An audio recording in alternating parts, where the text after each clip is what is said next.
Welcome to blade learners K12। आज हम लोग स्टार्ट करने वाले हैं अपना जो जुडिशरी, जो कि लीगल स्टडीज क्लास 12 का फर्स्ट यूनिट। ठीक है, तो जुडिशरी स्टार्ट करने से पहले हम इसे स्टार्ट करते हैं एक एक मैगजीन से, एक लीगल मैगजीन से जो है नेमो जुडेक्स इन क्वाजा सुआ।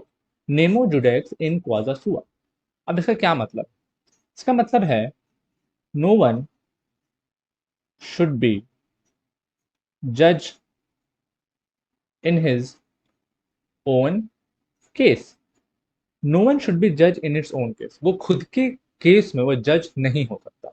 तो इससे ये हम क्या इंटरप्रेट कर सकते हैं? इससे हम ये इंटरप्रेट कर सकते हैं कि जुडिशरी कितनी इम्पार्शल है, बहुत इम्पार्शल इन नेचर।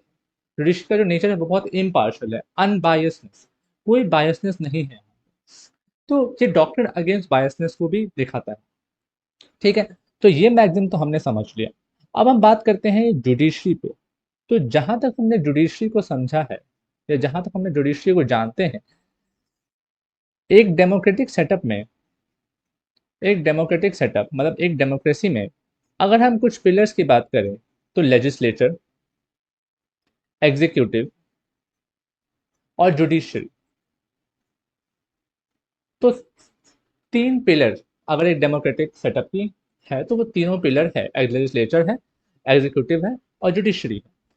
आजकल मीडिया को भी फोर्थ पिलर ऑफ डेमोक्रेसी कहा जाता है। लेकिन अगर हम सिर्फ जुडिशरी पर बात करें तो जुडिशरी एक ऐसा पिलर है जो एक वॉच डॉग की तरह काम करता है, एक एक चेक रखता है, एक चेक एंड बैलेंस रखता है गवर्नमेंट के कामों पे। तो जो लेजिस्लेचर है वो क्या करता है? वो लॉ बनाती है। एग्जीक्यूटिव क्या करती है? उसे इम्प्लीमेंट करती है। और जुडिशरी क्या करती है? उसका रिव्यू करती है, जुडिशल रिव्यू करती है। ठीक है, तो लेजिस्लेचर, एग्जीक्यूटिव एंड जुडिशरी, तीनों पिलर्स। अभी हम लोग इस यूनिट में हम थर्ड पिलर जो कि जुडिशरी है उसकी बात करेंगे। ठीक है, तो जो लेजिस्लेचर है वो चुन के आते हैं। ठीक है, वो एमपीज होते हैं, एमएलएज होते हैं, राज्यसभा, लोकसभा, विधानसभा, हर जगह से वो चुन के आते हैं, तो लेजिस्लेचर होते हैं। एग्जीक्यूटिव क्या होते हैं? एग्जीक्यूटिव जो मेन गवर्नमेंट है, जो चुन के आने के बाद जब वो गवर्नमेंट फॉर्म करती है तो वो हो जाती है, वो होते हैं एग्जीक्यूटिव। एग्जीक्यूटिव जो इम्प्लीमेंट करती है, वो जो सारे सारे पॉलिसीज को इम्प्लीमेंट करती है, वो एग्जीक्यूटिव हो जाती है। Judiciary is a independent pillar. Judiciary बिल्कुल इंडिपेंडेंट है। हर कार्यपालिका और न्यायपालिका में अंतर है। जो एग्जीक्यूटिव बॉडी है और जो जुडिशियल बॉडी है उसमें अंतर है। तो जुडिशरी बिल्कुल एक इंडिपेंडेंट बॉडी है जो जुडिशियल रिव्यू करती है, जो हर एक एक्ट और हर एक पॉलिसी का रिव्यू कर सकती है। वो उस पर वॉचडॉग की तरह काम करती है, वो देखती है कि ये सारे एक्ट या लॉ जो भी बन रहा है वो सही बना है या नहीं बना। अगर वो सही नहीं बना है तो उसे वो नल एंड वॉइड भी कर सकती है। तो आगे हम लोग देखते हैं कि जुडिशरी है क्या, उसके स्ट्रक्चर क्या है, हायरार्की क्या है, और सर रोल्स क्या है, Supreme court, high court, subordinate court, इसमें क्या क्या चीज आते हैं। तो अभी हम लोग सब आगे देखते हैं। तो पहले हमें देखना है कि स्ट्रक्चर। तो स्ट्रक्चर का अगर लिटरल मीनिंग देखा जाए तो स्ट्रक्चर मतलब होता है कि एक सिस्टमैटिक फॉर्म में अगर कुछ लगा है, एक स्ट्रक्चर्ड वे में। जैसे अगर हम लोग पहले हम लोग टेंथ में भी पढ़ते थे, कार्बन कंपाउंड, कार्बन स्ट्रक्चर होता था। हर चीज का एक स्ट्रक्चर है। मतलब अगर इलेक्ट्रॉन्स को देखें तो उनका भी एक स्ट्रक्चर है, ऑर्बिट में है। सोलर सिस्टम देखें तो वो भी एक स्ट्रक्चर्ड फॉर्म में है। तो हर किसी चीज का स्ट्रक्चर है। तो जैसे जुडिशरी का भी एक स्ट्रक्चर, एक हायरार्की है कि वो कैसे होगा। ठीक है, तो जहां तक हम अपने कॉन्स्टिट्यूशनल स्ट्रक्चर की बात करें तो हम लोग फेडरल फॉर्म, हम अपने कॉन्स्टिट्यूशन को फेडरल बोलते हैं कि हमारा कॉन्स्टिट्यूशन जो है वो फेडरल फॉर्म में है। ठीक है, तो अब हम देखते हैं कि फेडरल तो हमने बोल दिया, तो अब फेडरल का कुछ एसेंशियल फीचर्स भी होगा। ठीक, तो अगर फेडरल के एसेंशियल फीचर्स क्या क्या हो सकते हैं? सबसे पहला फीचर फेडरल को अगर सबसे पहला चीज में देखा जाए तो वो होता है distribution of power. Distribution of power मतलब पावर का डिस्ट्रीब्यूशन। मतलब सेंटर और स्टेट के अलग अलग पावर्स हैं। सेंटर का अलग काम है, स्टेट का अलग काम है। दोनों के काम डिवाइडेड है। दोनों का जो जिस पे वो लॉ बनाएंगे, जो मैटर्स पे लॉ बनाएंगे, जो इशू पे लॉ बनाएंगे, जो सब्जेक्ट पे लॉ बनाएंगे, वो दोनों अलग अलग हैं। तो डिस्ट्रीब्यूशन ऑफ पावर पहला इसका एक एसेंशियल फीचर। दूसरा फीचर है अथॉरिटी ऑफ कोर्ट्स। तो अथॉरिटी ऑफ कोर्ट्स दूसरा फीचर। तो हमारे कंट्री में भी अथॉरिटी ऑफ कोर्ट्स है, मतलब सुप्रीम कोर्ट है, हाई कोर्ट है, सबऑर्डिनेट कोर्ट्स है, उनकी अथॉरिटी है, वो एक अथॉरिटी की तरह है। सुप्रीम कोर्ट की बात मानी जाती है, हाई कोर्ट की बात मानी जाती है, तो वो एक अथॉरिटी है। ठीक है। थर्ड एसेंशियल्स देखा जाए तो वो है supremacy of constitution. Supremacy of constitution. तो हमारा जो कॉन्स्टिट्यूशन है वो सुप्रीम है, वो ग्रैंड नॉर्म है। ग्रैंड नॉर्म मतलब कि एक ऐसा बुक, ये एक ऐसा एक एक ऐसी पॉलिसी, या मान सकते हैं कि अगर ग्रैंड नॉर्म, ठीक है, ग्रैंड नॉर्म मतलब कि एक ऐसा बुक, या फिर उसे बोल सकते हैं कंपाइलेशन ऑफ रूल्स, जो सुप्रीम है, जिससे कंट्री चलती है। तो हम कॉन्स्टिट्यूशन को एक सुप्रीम लॉ बोल सकते हैं, मदर ऑफ ऑल लॉ बोल सकते हैं। तो सुप्रीमेसी ऑफ कॉन्स्टिट्यूशन हमारे यहाँ है, हमारे कंट्री में है। और लास्ट बोल सकते हैं एसेंशियल, वो है रिजिडिटी। रिजिडिटी रिजिडिटी क्या होता है? रिजिडिटी मतलब कि जो कॉन्स्टिट्यूशनल अमेंडमेंट है वो आसानी से कॉन्स्टिट्यूशन अमेंड नहीं हो सकता। ठीक है, उसके लिए बहुत सारे प्रोसीजर्स हैं। ठीक है, बहुत सारे प्रोसीजर के होने के बाद ही उसे अमेंड करते हैं। तो हमारा जो कॉन्स्टिट्यूशन है वो थोड़ा सा फ्लेक्सिबल है, थोड़ा रिजिड है। मतलब हमारे कुछ पॉलिसी, कुछ चीज़ें, कुछ आर्टिकल्स, कुछ पार्ट, वो सिर्फ और सिर्फ स्पेशल मेजोरिटी या फिर राइटिफिकेशन बाय स्टेट से ही अमेंड हो सकते हैं। लेकिन कुछ प्रोविजन वो सिर्फ सिंपल मेजोरिटी से भी चेंज हो सकते हैं, अमेंड हो सकते हैं। तो ये सब चीज़ हम देखते हैं कि फेडरल फॉर्म ऑफ गवर्नमेंट के लिए ज़रूरी है। तो लेकिन जुडिशरी का कोई स्ट्रक्चर नहीं है जो कि फेडरल फॉर्म ऑफ स्ट्रक्चर, ऐसा कोई जुडिशरी का स्ट्रक्चर नहीं है कि जो स्टेट का लॉ है, वो स्टेट का जो मैटर है, ये स्टेट का केस है, वो सिर्फ सिर्फ और सिर्फ हाई कोर्ट में जाएगा, या सेंटर का केस सिर्फ और सिर्फ सुप्रीम कोर्ट में जाएगा। ऐसा कोई बाइफर्केशन नहीं किया गया है जुडिशरी। जुडिशरी जुडिशरी सिंपल एक हायरार्किकल फॉर्म में है जुडिशरी। एक अपील कैसे किया जाता है, जैसे नीचे से ऊपर तक, ये सबऑर्डिनेट लोअर जुडिशरी है, subordinate court, lower courts, high courts and supreme court. तो ये तो हमारे पास है, हमारे पास हायरार्की है कि सुप्रीम कोर्ट है, फिर हाई कोर्ट्स हैं, और फिर लोअर कोर्ट्स हैं। लेकिन हमारे पास ऐसे स्पेसिफिक तरीका से कोई कोई बाइफर्केशन नहीं है कि ये सिर्फ और सिर्फ सेंटर का है, या ये सिर्फ और सिर्फ स्टेट का है।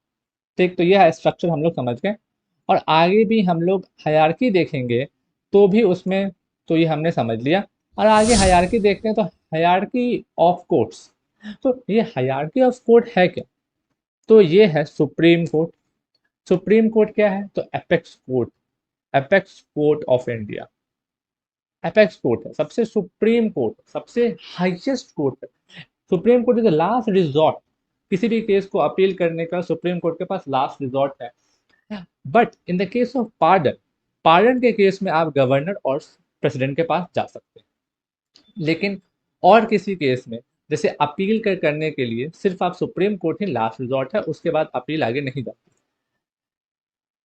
जो सेकंड हायरार्की में है वो है हाई हाई कोर्ट। तो हाई कोर्ट जो है वो हाईएस्ट कोर्ट इन स्टेट है, हाईएस्ट कोर्ट इन स्टेट है। तो हाई कोर्ट हाईएस्ट कोर्ट इन स्टेट है। स्टेट का जो सबसे हाईएस्ट कोर्ट है वो हाई कोर्ट है। ठीक है। तो हाई कोर्ट में भी, सुप्रीम कोर्ट में भी रेट फाइल होती है, हाई कोर्ट में भी रेट फाइल होती है। ठीक है। तो ये अभी हम लोग आगे फिर से डिस्कस करेंगे। जो थर्ड है वो है सबऑर्डिनेट कोर्ट, लोअर कोर्ट्स। ठीक है। लोअर कोर्ट का भी एक अपना एक वैल्यू है, अपना एक इंपॉर्टेंस है। लोअर कोर्ट भी अपना एक इंपॉर्टेंस रखता है। क्यों इंपॉर्टेंस रखता है? क्योंकि जितना भी ट्रायल होता है, ट्रायल प्रोसीजर लोअर कोर्ट में ही होते हैं, सबऑर्डिनेट कोर्ट में ही होते हैं। Subordinate courts and lower courts are the court of first instance. वो फर्स्ट इंस्टेंस का कोर्ट है, वहां पे ही सबसे पहले केस फाइल होता है, उसके बाद ही वो higher higher and higher court में जाएगा, अपील अपील एंड अपील। ठीक है। तो लोअर कोर्ट में सारे ट्रायल, मतलब जैसे एविडेंस लेना, विटनेस को बुलाना, उसका क्रॉस एग्जामिनेशन करना, री एग्जामिनेशन करना। अभी अब जब आप लोग पढ़ेंगे मैं अभी बताऊंगा कि क्रॉस एग्जामिनेशन, री एग्जामिनेशन कैसे करते हैं। अभी नेक्स्ट चैप्टर में इसमें है, एविडेंस में आपके पास है कि आप क्रॉस एग्जामिनेशन करते हैं, पहले आप एग्जामिनेशन इन चीफ करते हैं। तो वो सारे कुछ सबऑर्डिनेट कोर्ट में होता है। किसी विटनेस को बुलाते हैं, उसे नोट करते हैं कि बताओ क्या क्या क्या हुआ क्या नहीं हुआ। फिर कोई पब्लिक प्रोसिक्यूटर दूसरे या फिर दूसरा लॉयर उससे क्रॉस करता है, फिर री एग्जामिनेशन करते हैं अगर जरूरत पड़ता है तो सबऑर्डिनेट कोर्ट का भी एक अलग अपना इंपॉर्टेंस है। बात आते हैं ट्रिब्यूनल्स की। तो ट्रिब्यूनल्स क्या है? ट्रिब्यूनल्स एक अलग एक अलग एक सेगमेंट मान लेते हैं। ये सेगमेंट अलग है, क्यों? क्योंकि यहाँ स्पेशल मैटर्स डील होते हैं।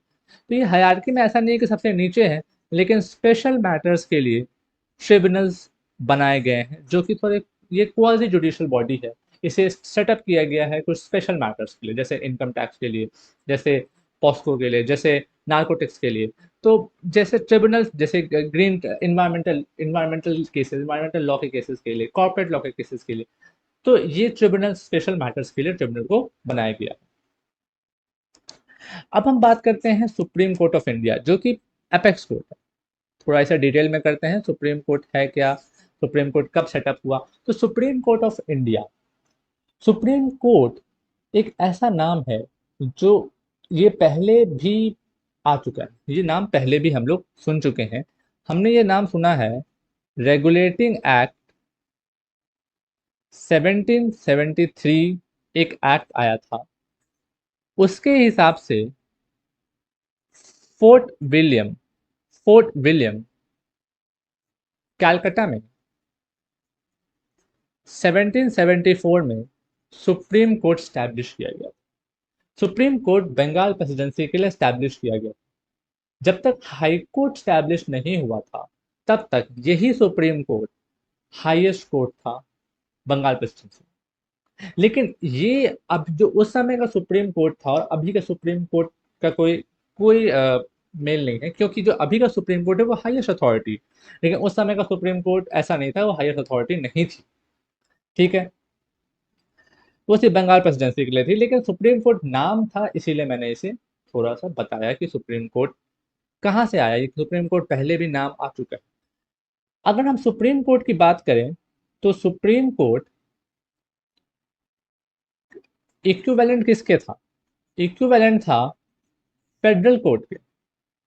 फेडरल कोर्ट, फेडरल कोर्ट हमारे कौन, हमारे कंट्री में 1935 government of India act 1935 federal court बना था।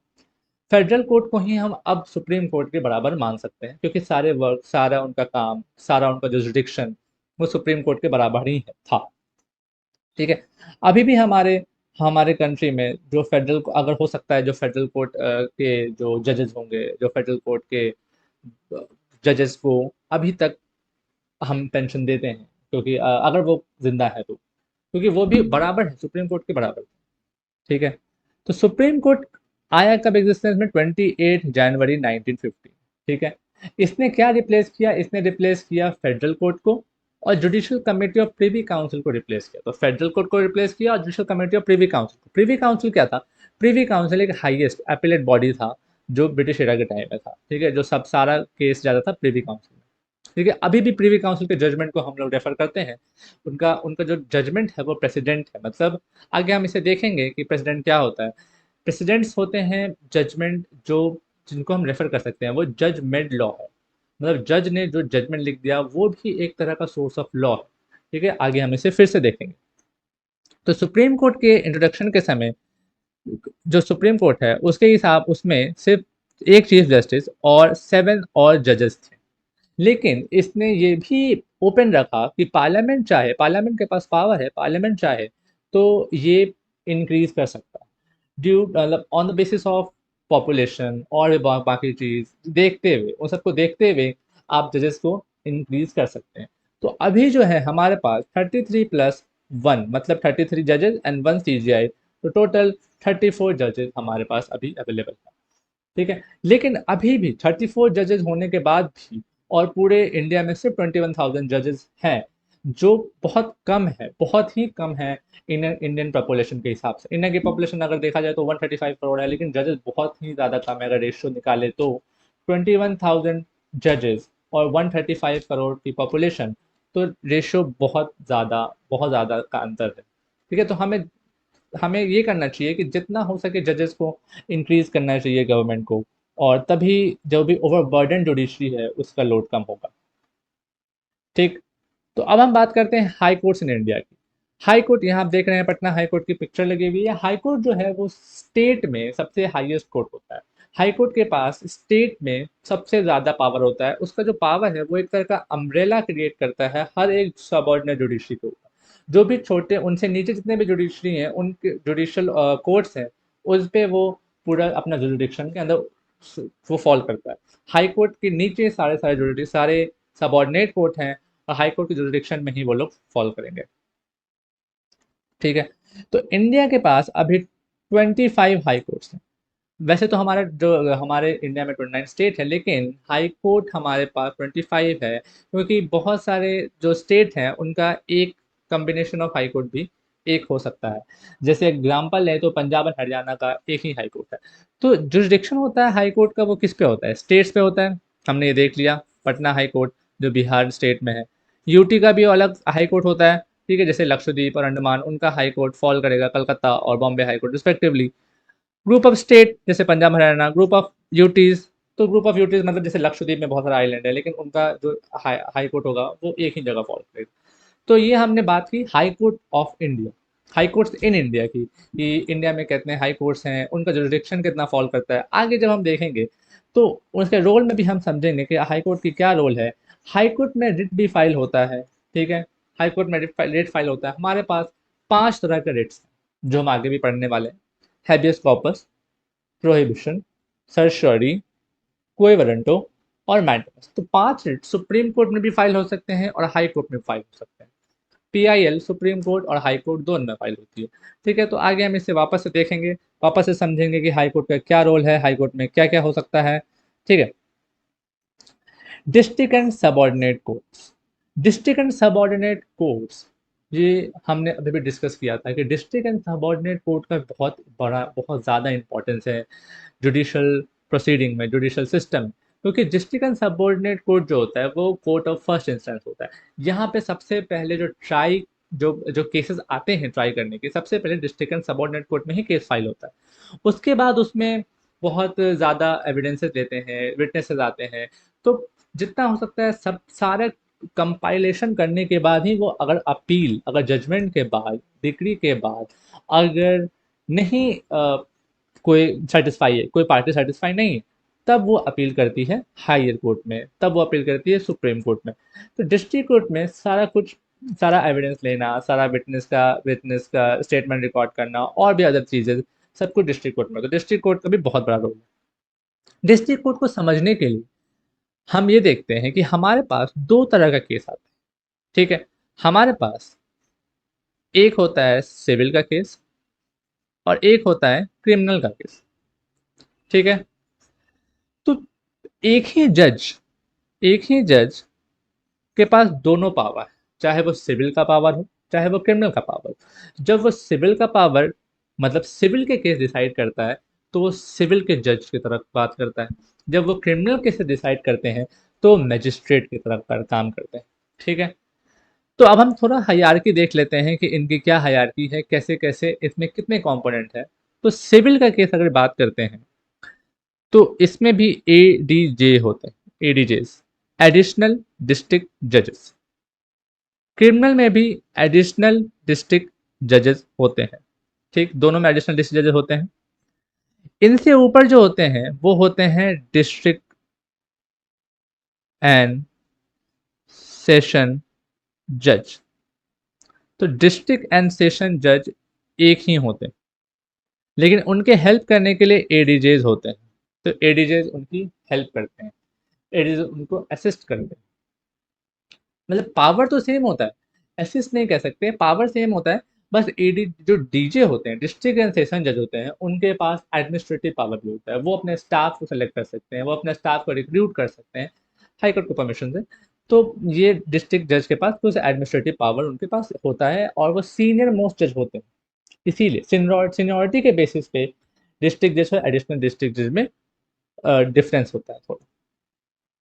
फिर सिविल में एडीजेस के बाद अगर देखा जाए तो सीनियर सिविल जज होते हैं। ठीक है, उसके बाद जूनियर सिविल जज होते हैं।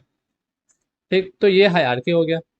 अब एडीजेस के बाद क्रिमिनल केस में देखा जाए तो किसी किसी स्टेट में असिस्टेंट सेशन जज भी होते हैं, असिस्टेंट सेशन जज भी होते हैं किसी किसी केस में। ठीक है, किसी किसी स्टेट में। लेकिन ज़रूरी नहीं है कि हर एक जगह। एडीजे के बाद ज़्यादातर होते हैं chief judicial magistrate, CJM, chief judicial magistrate. उसके बाद आते हैं, बात करते हैं हम लोग जुडिशियल मैजिस्ट्रेट फर्स्ट क्लास की, JMFC first class officer, JMFC judicial magistrate first class. Next judicial magistrate second class, JMSC. तो जो जेएमएससी होते हैं वो बहुत ही नीचे के जजेस होते हैं, जो जो जो न्यू कमर होते हैं, जो रिक्रूट होते हैं, प्रोबेशनरी पीरियड, जो प्रोबेशन के पीरियड में होते हैं, जो प्रोबेशनरी होते हैं, वो जुडिशियल मैजिस्ट्रेट सेकंड क्लास होते हैं। किसी किसी स्टेट में judicial magistrate second class officer की कोई पोस्ट नहीं होती, मतलब ये एक्सटेंड हो गई है, कोई कोई स्टेट इसे इस पोस्ट को अब नहीं रखता, डायरेक्ट उनके recruitment judicial magistrate first class में होती है। तो वैसे जो ट्रेनिंग पीरियड के लिए judicial magistrate second class officer को बनाया गया। ठीक है, तो ये हमने समझ लिया कि हायरार्की क्या है, कि डिस्ट्रिक्ट एंड सेशन जज होते हैं और दो फिर क्रिमिनल केस के अलग, सिविल केस के अलग, दोनों में अलग अलग जजेस होते हैं। इसको थोड़ा सा और अगर एलाबोरेट करना चाहें, अगर आपको थोड़ा एडिशनल नॉलेज देना चाहें, तो आप इसकी पनिशमेंट देख सकते हैं। जो डिस्ट्रिक्ट एंड सेशन जज होते हैं वो हर एक पनिशमेंट दे सकते हैं, वो डेथ पनिशमेंट भी दे सकते हैं, डेथ पेनल्टी भी दे सकते हैं, बस उसे हाई कोर्ट से कंफर्मेशन चाहिए।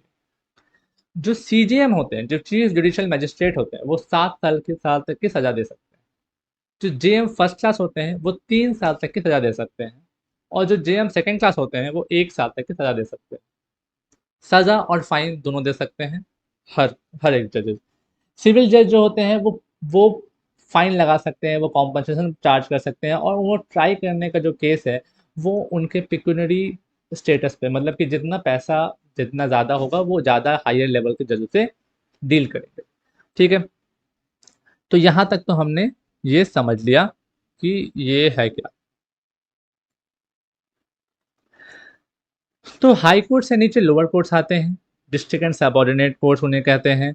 हर एक स्टेट को अलग अलग डिस्ट्रिक्ट में डिवाइड कर दिया जाता है। ठीक है, ये तो हमने समझ लिया था, अलग अलग डिस्ट्रिक्ट में डिवाइड किया जाता है, और एक डिस्ट्रिक्ट हर कोई जो प्रिसाइड करते हैं वो होते हैं डिस्ट्रिक्ट एंड सेशन जज। तो हर एक डिस्ट्रिक्ट को जो प्रिसाइड करते हैं वो होते हैं डिस्ट्रिक्ट एंड सेशन जज। क्रिमिनल केस के लिए सेशन जज बोलते हैं, और सिविल केस के लिए उन्हें डिस्ट्रिक्ट जज बोलते हैं। यहां तक हमने सही ढंग से समझ ली। अब बात करते हैं मेट्रोपॉलिटन एरिया की। तो मेट्रोपॉलिटन एरिया सीआरपीसी के सेक्शन 8 में ये आपके पास दिया है कि जहां पे 10 लाख से ज़्यादा की पॉपुलेशन होती है वो मेट्रोपॉलिटन एरिया उसे बना दिया जाता है। स्टेट गवर्नमेंट उसे मेट्रोपॉलिटन एरिया घोषित कर देती है और उसे बता देती है कि ये मेट्रोपॉलिटन एरिया। मेट्रोपॉलिटन एरिया में 10 लाख से ज़्यादा पॉपुलेशन है, बस उसमें थोड़ा नाम चेंज हो जाता है, पोजीशन सेम होती है, नाम चेंज हो जाता है। जैसे जो सिविल जज होंगे, जो मतलब जो जुडिशियल मैजिस्ट्रेट होंगे वो मेट्रोपॉलिटन मैजिस्ट्रेट बन जाएंगे, जो डिस्ट्रिक्ट एंड सेशन जज होंगे वो मेट्रोपॉलिटन सेशन जज बन जाएंगे। ठीक है, जो जो सीजेएम थे, चीफ जुडिशियल मैजिस्ट्रेट थे, वो सीएमएम बन जाएंगे, चीफ मेट्रोपॉलिटन मैजिस्ट्रेट बन जाएंगे। तो ये ज़्यादा कुछ की बात नहीं है, यहाँ पे बस नाम चेंज हो जाता है। मेट्रोपॉलिटन एरिया थोड़ा ज़्यादा बड़ा एरिया हो जाता है, पॉपुलेशन वाइज हो जाता है, तो इसमें इसीलिए इसमें आपके पास थोड़ा नाम, जैसे कि जैसे मैं बताता हूँ, जैसे जो एसपी होते हैं, जो सब सुपरिटेंडेंट ऑफ पुलिस होते हैं, लेकिन जब हम उन्हें मेट्रोपॉलिटन एरिया में होते हैं तो उनका नाम चेंज हो जाता है, वो एसीपी हो जाते हैं, असिस्टेंट कमिश्नर ऑफ पुलिस, या फिर, तो ऐसे नाम में चेंज हो जाता है, लेकिन मेट्रोपॉलिटन एरिया की बात थोड़ा चेंज हो जाता है। ठीक है, तो ये हमने सबऑर्डिनेट कोर्ट को सही से समझ लिया। सबऑर्डिनेट कोर्ट क्या है, उनमें जजेस कितने होते हैं, जजेस का हायरार्की क्या है, ये हमने समझ लिया। उनके पनिशमेंट देने का पावर क्या है। ठीक है, अब हम बात करते हैं ट्रिब्यूनल्स की। तो ट्रिब्यूनल एक quasi judicial body, quasi judicial body मतलब ये टोटली जुडिशियल नहीं है, ये क्वाजी जुडिशियल बॉडीज है। ठीक है, स्पेशल मैटर्स के लिए इसे हम स्पेशल मैटर्स के लिए इसे हम स्टैब्लिश करते हैं। ठीक, स्पेशल मैटर के स्टैब्लिश करते हैं। जैसे अगर हम देखते हैं कि सेक्शन 9 ऑफ सीपीसी ये बात करता है जुरिस्डिक्शन की, jurisdiction of civil court, civil courts का जुरिस्डिक्शन किस पे फॉल करेगा। तो कोई भी ऐसा केस जो सिविल नेचर का केस है उस पे सिविल कोर्ट का जुरिस्डिक्शन फॉल करेगा, अनलेस, यहाँ पे एक proviso, unless expressly and impliedly barred. अगर एक्सप्रेसली एंड इम्प्लाइडली अगर बार्ड है, मतलब उसे मना कर दिया गया है, तो नहीं नहीं आप ट्राई कर सकते। सो तब तब सिविल कोर्ट का जुरिडिक्शन फॉल नहीं हो। इसका मतलब क्या होता है? इसका मतलब ये है कि अगर जैसे इनकम टैक्स मैटर्स हो गए, जैसे कॉर्पोरेट मैटर्स हो गए, ये कोई भी ऐसा मैटर जो सिविल कोर्ट ने लिख दिया या बोल दिया कि नहीं ये सिविल कोर्ट का मैटर नहीं है, आप वहीं जाइए। जैसे फैमिली मैटर्स, उसमें सिविल कोर्ट नहीं, आप फैमिली कोर्ट में जाके उसे देखिए। तो ऐसे जो केसेस होते हैं, इसीलिए ट्रिब्यूनल बनाया जाता है। ठीक है। और ट्रिब्यूनल बनाने का जो कारण है, वो क्यों है, ट्रिब्यूनल बनाया क्यों जाता है? तो इसमें आप ये आपका रीजनिंग ये हो सकता है कि जो जजेस होते हैं, जजेस कॉम्पिटेंट होते हैं, लेकिन वो ऐसा नहीं है कि वो हर एक चीज़ में मास्टरी की है, उन्होंने उन्होंने हर सब्जेक्ट में मास्टरी किया हो, उन्हें हर कुछ पता हो।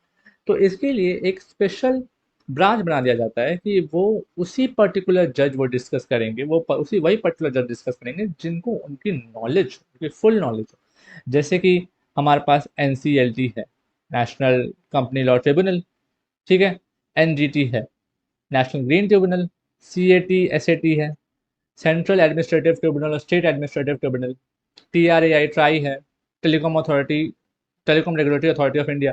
तो ये सब जो बॉडी है, इसमें स्पेशली अलग अलग जो मतलब जो ऐसे जज बैठते हैं, ऐसे जज प्रिसाइड करते हैं जो जिनको उसका नॉलेज हो, जो वो उसकी फुल नॉलेज रखते हो। ऐसा नहीं कि जैसे सिविल जज को बैठा दिया जाएगा या कोई ऐसे जज को बैठा दिया जाएगा जिनके पास नॉलेज तो बहुत है, लेकिन उस फील्ड का कम नॉलेज।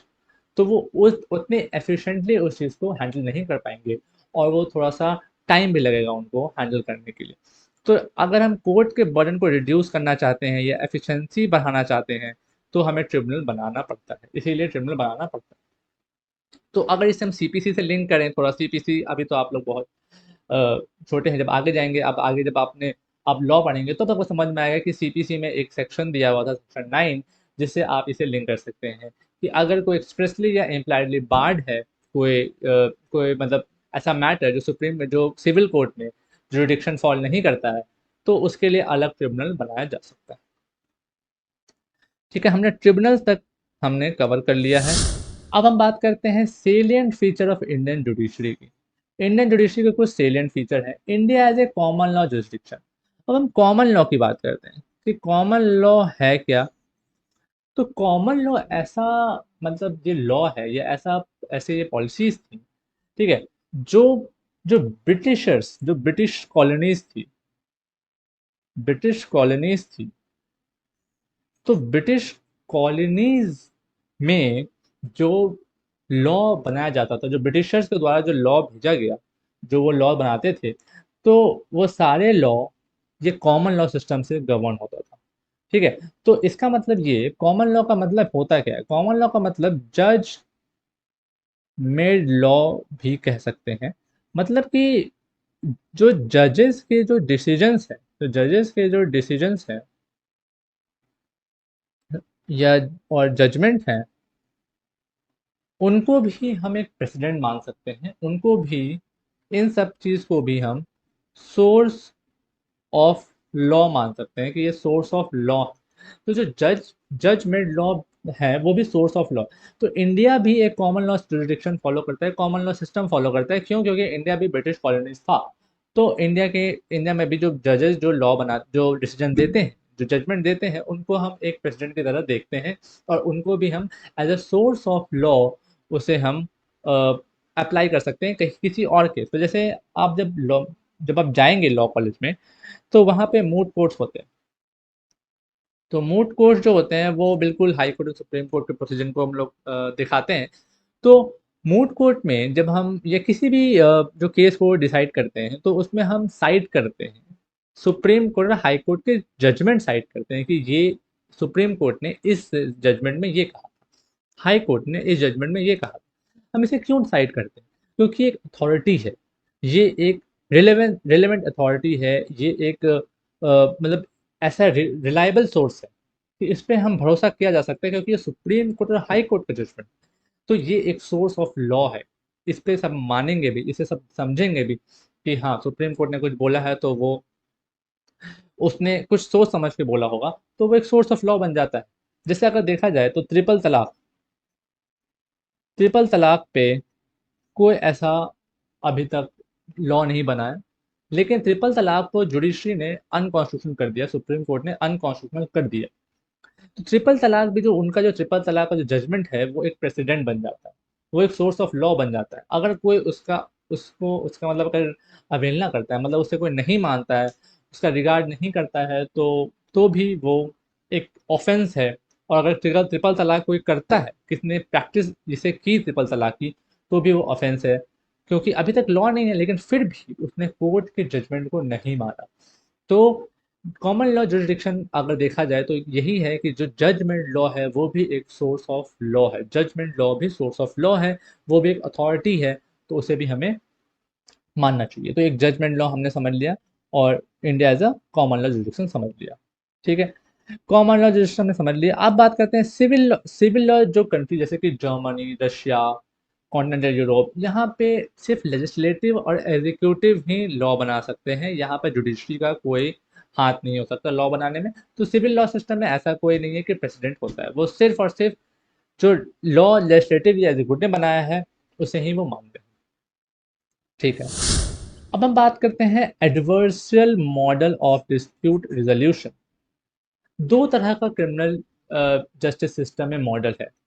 एक है एडवर्सेरियल मॉडल, और एक है इंक्विजिटोरियल मॉडल। तो एडवर्सेरियल मॉडल एंड इंक्विजिटोरियल मॉडल। तो एडवर्सेरियल मॉडल है क्या?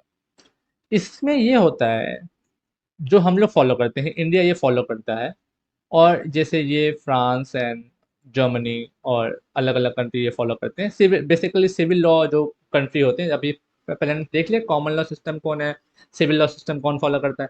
तो देखा जाता है कि एडवर्सरियल सिस्टम जो है वो ज़्यादातर कॉमन लॉ सिस्टम जो वाले जो कंट्री है वो फॉलो करते हैं, और इंक्विजिटोरियल सिस्टम जो सिविल लॉ नेचर के वाले जो सिविल लॉ जुरिडिक्शन को फॉलो करते हैं, वो ज़्यादातर इस इसको फॉलो करते हैं, इस सिस्टम को फॉलो करते हैं। एडवर्सरियल में होता क्या है, इसमें क्या होता है? इसमें होता है कि जो जज होते हैं, जज बैठे होते हैं, न्यूट्रल की तरह बैठे होते हैं। ठीक है, वो न्यूट्रल जज, उनको कुछ सुनाई नहीं दे रहा है, कुछ दिखाई नहीं दे रहा है, जब तक उनके सामने प्रूफ नहीं आएगा तो वो कुछ डिसाइड नहीं करेंगे। तो जज बैठे हैं, जज के बैठने के बाद इधर वाले लॉयर और इस पार्टी के लॉयर, दोनों लॉयर अपने आर्गूमेंट देते हैं। ठीक है, आर्गूमेंट देने के बाद क्या होता है, जज सारे आर्गूमेंट सुनने के बाद, सारे एविडेंस लेने के बाद उस वो डिसाइड करते हैं कि कौन से पार्टी ने रीजनेबली प्रूव कर दिया सब कुछ। ठीक है, जिसने रीजनेबली प्रूव कर दिया उसके फेवर में जजमेंट दे देते हैं। ठीक है, तो जो प्रूफ करने का तो तरीका है, दो तरीका है। एक तो बियॉन्ड रीजनेबल डाउट। ठीक है, बियॉन्ड रीजनेबल डाउट ये क्रिमिनल केसेस में जनरली करना है। और दूसरा है प्री पॉन्डेरेंस ऑफ प्रोबेबिलिटी। तो इसका मतलब है संभावनाओं के आधार पर। सिविल में ज़्यादातर इस चीज़ को देखते हैं कि अगर ऐसा हुआ होगा, अगर कॉन्ट्रैक्ट है और कॉन्ट्रैक्ट ब्रीच हुआ होगा, या कॉन्ट्रैक्ट था पहले, तो हम देखते हैं कि कॉन्ट्रैक्ट हुआ था तो इस वजह से हम कॉम्पनसेशन देंगे। अगर कोई कॉन्ट्रैक्ट है, कॉन्ट्रैक्ट था, लेकिन अब क्या हुआ, किसी ने कॉन्ट्रैक्ट तोड़ दिया, तो कॉन्ट्रैक्ट तोड़ दिया तो एक पार्टी का लॉस हो गया। एक पार्टी का लॉस हो गया तो उसने ब्रीच किया कॉन्ट्रैक्ट को, तो जो दूसरी पार्टी जिसने लॉस किया है, जिसने ब्रीच किया है, वो उस पार्टी को कॉम्पनसेशन देगी। तो ये संभावनाओं के आधार पर होता है कि हाँ किया तो होगा। इसे भी प्रूव करना होता है विथ एफिडेविट्स, विथ कुछ डॉक्यूमेंट्री एविडेंसेस। लेकिन क्रिमिनल केस में किसी की जान दांव पे लगी होती है। तो क्रिमिनल केस में बियॉन्ड रीजनेबल डाउट, बिल्कुल रत्ती सा भी डाउट नहीं होना चाहिए जज के मन में, रत्ती सा भी डाउट नहीं होना चाहिए प्रूफ और एविडेंसेस और विटनेसेस में कि उन्हें सजा दे दी जाए। तो जो हम लोग जस्टिस सिस्टम है उसमें ये बोलते हैं कि लाख अगर 10 गुनहगार भी छूट जाए, एक बेकसूर एक इनोसेंट को सजा नहीं होनी चाहिए। तो यही कॉन्सेप्ट बियॉन्ड रीजनेबल डाउट से, कि जब तक बियॉन्ड रीजनेबल डाउट अगर कोई चीज़ क्लियर नहीं होती है, तब तक हम उसे सजा नहीं सुना सकते। तो ये सब एडवर्सरियल मॉडल, जहाँ पे जज न्यूट्रल होता है, दोनों तरफ की पार्टी बोलती है, दोनों तरफ की पार्टी आर्गुमेंट करती है। और इसमें जो है ये पुलिस सारे इन्वेस्टिगेशन करती है, इसमें पुलिस इन्वेस्टिगेशन करती है, इसमें जुडिशरी का कोई रोल नहीं होता है। इन्वेस्टिगेशन जुडिशरी इन्वेस्टिगेशन के लिए ऑर्डर कर सकती है, लेकिन इन्वेस्टिगेशन पुलिस ही करती है। जब हम बात करते हैं इंक्विजिटोरियल मॉडल में, इसमें क्या होता है, जुडिशियल पुलिस की बात की गई है, जुडिशियल पुलिस की बात की गई है। इसमें जुडिशियल पुलिस मतलब कि इसमें जुडिशरी भी इन्वेस्टिगेशन में थोड़ा सा हाथ बटाती है, इन्वेस्टिगेशन में वो इन्वॉल्व होती है और इन्वेस्टिगेशन करती भी है। और इसमें इंक्विजिटोरियल मॉडल में विक्टिम का बहुत बड़ा रोल होता है, विक्टिम का बहुत बड़ा रोल, जिसके साथ क्राइम हुआ है, जिसके साथ कोई दिक्कत हुई है, वो इन्वेस्टिगेशन में पार्ट लेते हैं। लेकिन हमारे यहाँ एडवर्सरियल मॉडल में विक्टिम का कोई इन्वॉल्वमेंट नहीं होता इन्वेस्टिगेशन में, वो इन्वेस्टिगेशन नहीं कर सकते हैं। लेकिन इंक्विजिटोरियल मॉडल में विक्टिम भी इन्वेस्टिगेशन कर सकते हैं। तो ये हमने एक ओवरव्यू ले लिया कि एडवर्सरियल मॉडल और इन्क्विजिटोरियल मॉडल क्या है। ठीक है, अब हम ये तो देख ही लिए, इन समझ गए हैं कि ये है क्या। ठीक है, आप इन द सिस्टम लॉयर पे वाइटल लॉ बता दिया कि लॉयर वाइटल लॉ प्ले करता है। जज जो बहुत न्यूट्रल की तरह से काम करते हैं, जो भी आर्गुमेंट पेश होगा उसके बेसिस पे ही जज ने उसे करेंगे, डिसाइड करेंगे। इंक्विजिटोरियल मोड सिस्टम में वो सिविल लॉ कंट्रीज फॉलो करती हैं, जिसमें जुडिशियल पुलिस की बात होती है, और वो इन्वेस्टिगेशन भी कर सकते हैं जुडिशियल पुलिस। अब हम बात करते हैं attorney general of India and law officer in India की। तो attorney general of India and law officer of India की, तो लॉ ऑफिसर्स, तो इंडिया में बहुत सारे लॉ ऑफिसर्स हैं, जिससे फर्स्ट लॉ ऑफिसर होते हैं अटॉर्नी जनरल ऑफ इंडिया, ये बोलते हैं एजीआई। तो जो प्रेजेंट एजीआई हैं, अभी जो प्रेजेंट एजीआई हैं वो है के वेणु गोपाल, के वेणु गोपाल, ये प्रेजेंट एजीआई है, अटॉर्नी जनरल ऑफ इंडिया है। तो जो एजीआई को अपॉइंट करने की अथॉरिटी कौन होती है, आर्टिकल 76 ये एजीआई को अपॉइंट करने की अथॉरिटी देता है प्रेसिडेंट को। President AGI attorney general of India को अपॉइंट करते हैं। अटॉर्नी जनरल ऑफ इंडिया की qualification same to same similar होती है जो एक सुप्रीम कोर्ट के जज की क्वालिफिकेशन होनी चाहिए, तभी वो अपॉइंट हो सकते हैं as attorney general of India. तो अटॉर्नी जनरल ऑफ इंडिया को कुछ बेनिफिट देते हैं, वो पार्लियामेंट की किसी भी प्रोसीडिंग में जाके एज अ ऑडियंस बैठ सकते हैं, लेकिन उन्हें वोटिंग करने का राइट नहीं है, वो वोट नहीं कर सकते। जब कोई पॉलिसी बनती है तो एमपीज एंड एमएलए हाउट आउट आके वोट करते हैं या बोल के वोट करते हैं या बैलेट पेपर से वोट करते हैं, हर अलग अलग तरीका है। तो वोटिंग का राइट एजीआई को नहीं दिया गया है, अटॉर्नी जनरल ऑफ इंडिया को नहीं दिया गया है। लेकिन वो प्रोसीडिंग सुन सकता है, वो देख सकते हैं क्या है क्या नहीं है। हर एक कोर्ट में जा सकते हैं, हर एक कोर्ट में, सुप्रीम कोर्ट, हाई कोर्ट और लोअर कोर्ट्स, उनके वो एज अ ऑडियंस जा सकते हैं वहां पे। ठीक है, तो ये हमने अटॉर्नी जनरल ऑफ इंडिया को देख लिया। अब इसका पीपीटी भी देख लेते हैं। तो अटॉर्नी जनरल ऑफ इंडिया जो है फर्स्ट लॉ ऑफिसर है, 76 आर्टिकल से देखा गया है। ये ड्यूटी इनका क्या है, ये गवर्नमेंट ऑफ इंडिया को एडवाइस करते हैं, लीगल मैटर्स पर एडवाइस करते हैं, गवर्नमेंट ऑफ इंडिया को रिप्रेजेंट करते हैं किसी भी लीगल मैटर्स में। अगर कोई केस करता है गवर्नमेंट ऑफ इंडिया के खिलाफ, तो एजीआई उनको रिप्रेजेंट करते हैं इन कोर्ट ऑफ लॉ। ठीक है, solicitor general of India, solicitor general, solicitor general, तो सॉलिसिटर जनरल उन्हें असिस्ट करते हैं। और प्रेजेंट सॉलिसिटर जनरल कौन है, Tushar Mehta. Present solicitor general Tushar Mehta है, ये एजीआई को असिस्ट करते हैं। ठीक है, अब आते हैं same as attorney general, attorney general के जैसे ही स्टेट में एक एडवोकेट जनरल होते हैं, एडवोकेट जनरल ऑफ स्टेट होते हैं। वो स्टेट गवर्नमेंट को लीगल मैटर्स में एडवाइस करते हैं, वो स्टेट गवर्नमेंट को रिप्रेजेंट करते हैं। और तो वो सारा काम जो कि attorney general as a central level पर करते हैं, वो एडवोकेट जनरल स्टेट लेवल पर करते हैं। ठीक है, तो ये हमने लॉ ऑफिसर्स को समझ लिया कि लॉ ऑफिसर्स इंडिया में क्या क्या है। अब हम बात करते हैं कॉन्स्टिट्यूशन, रोल्स एंड इम्पार्शलिटी। ठीक है, कॉन्स्टिट्यूशन क्या है, रोल्स क्या है, इम्पार्शलिटी कैसे है जुडिशरी, कॉन्स्टिट्यूशन जुडिशरी का कॉन्स्टिट्यूशन कैसे होता है, मतलब जुडिशरी कैसे बनती है, जुडिशरी में जजेस कैसे अपॉइंट होते हैं, जुडिशरी का रोल क्या है, इम्पार्शलिटी कैसे है जुडिशरी, इस पूरे के पूरे यूनिट में ये भी पढ़ने वाला है। तो independence of judiciary as a constituted safeguard, ठीक। तो जुडिशरी का जो इंडिपेंडेंस है वो उसे सेफ गार्ड प्रोवाइड करता है।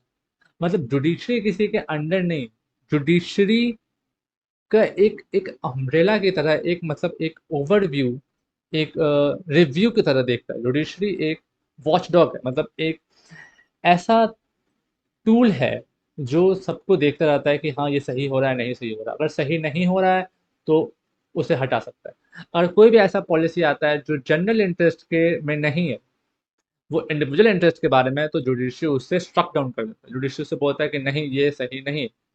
ठीक है। तो इंडिपेंडेंस ऑफ जुडिशरी कैसे देखेंगे, कैसे इंडिपेंडेंस ऑफ जुडिशरी होगा? तो हमारे पास एक आर्टिकल 50 है। आर्टिकल 50 ऑफ द कॉन्स्टिट्यूशन क्या बात करता है? आर्टिकल 50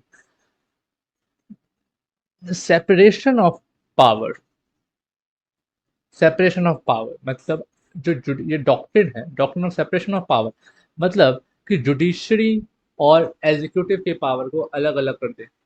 जुडिशरी बिल्कुल इंडिपेंडेंट रखें, ठीक है, क्या कार्यपालिका और न्यायपालिका को अलग अलग रखें।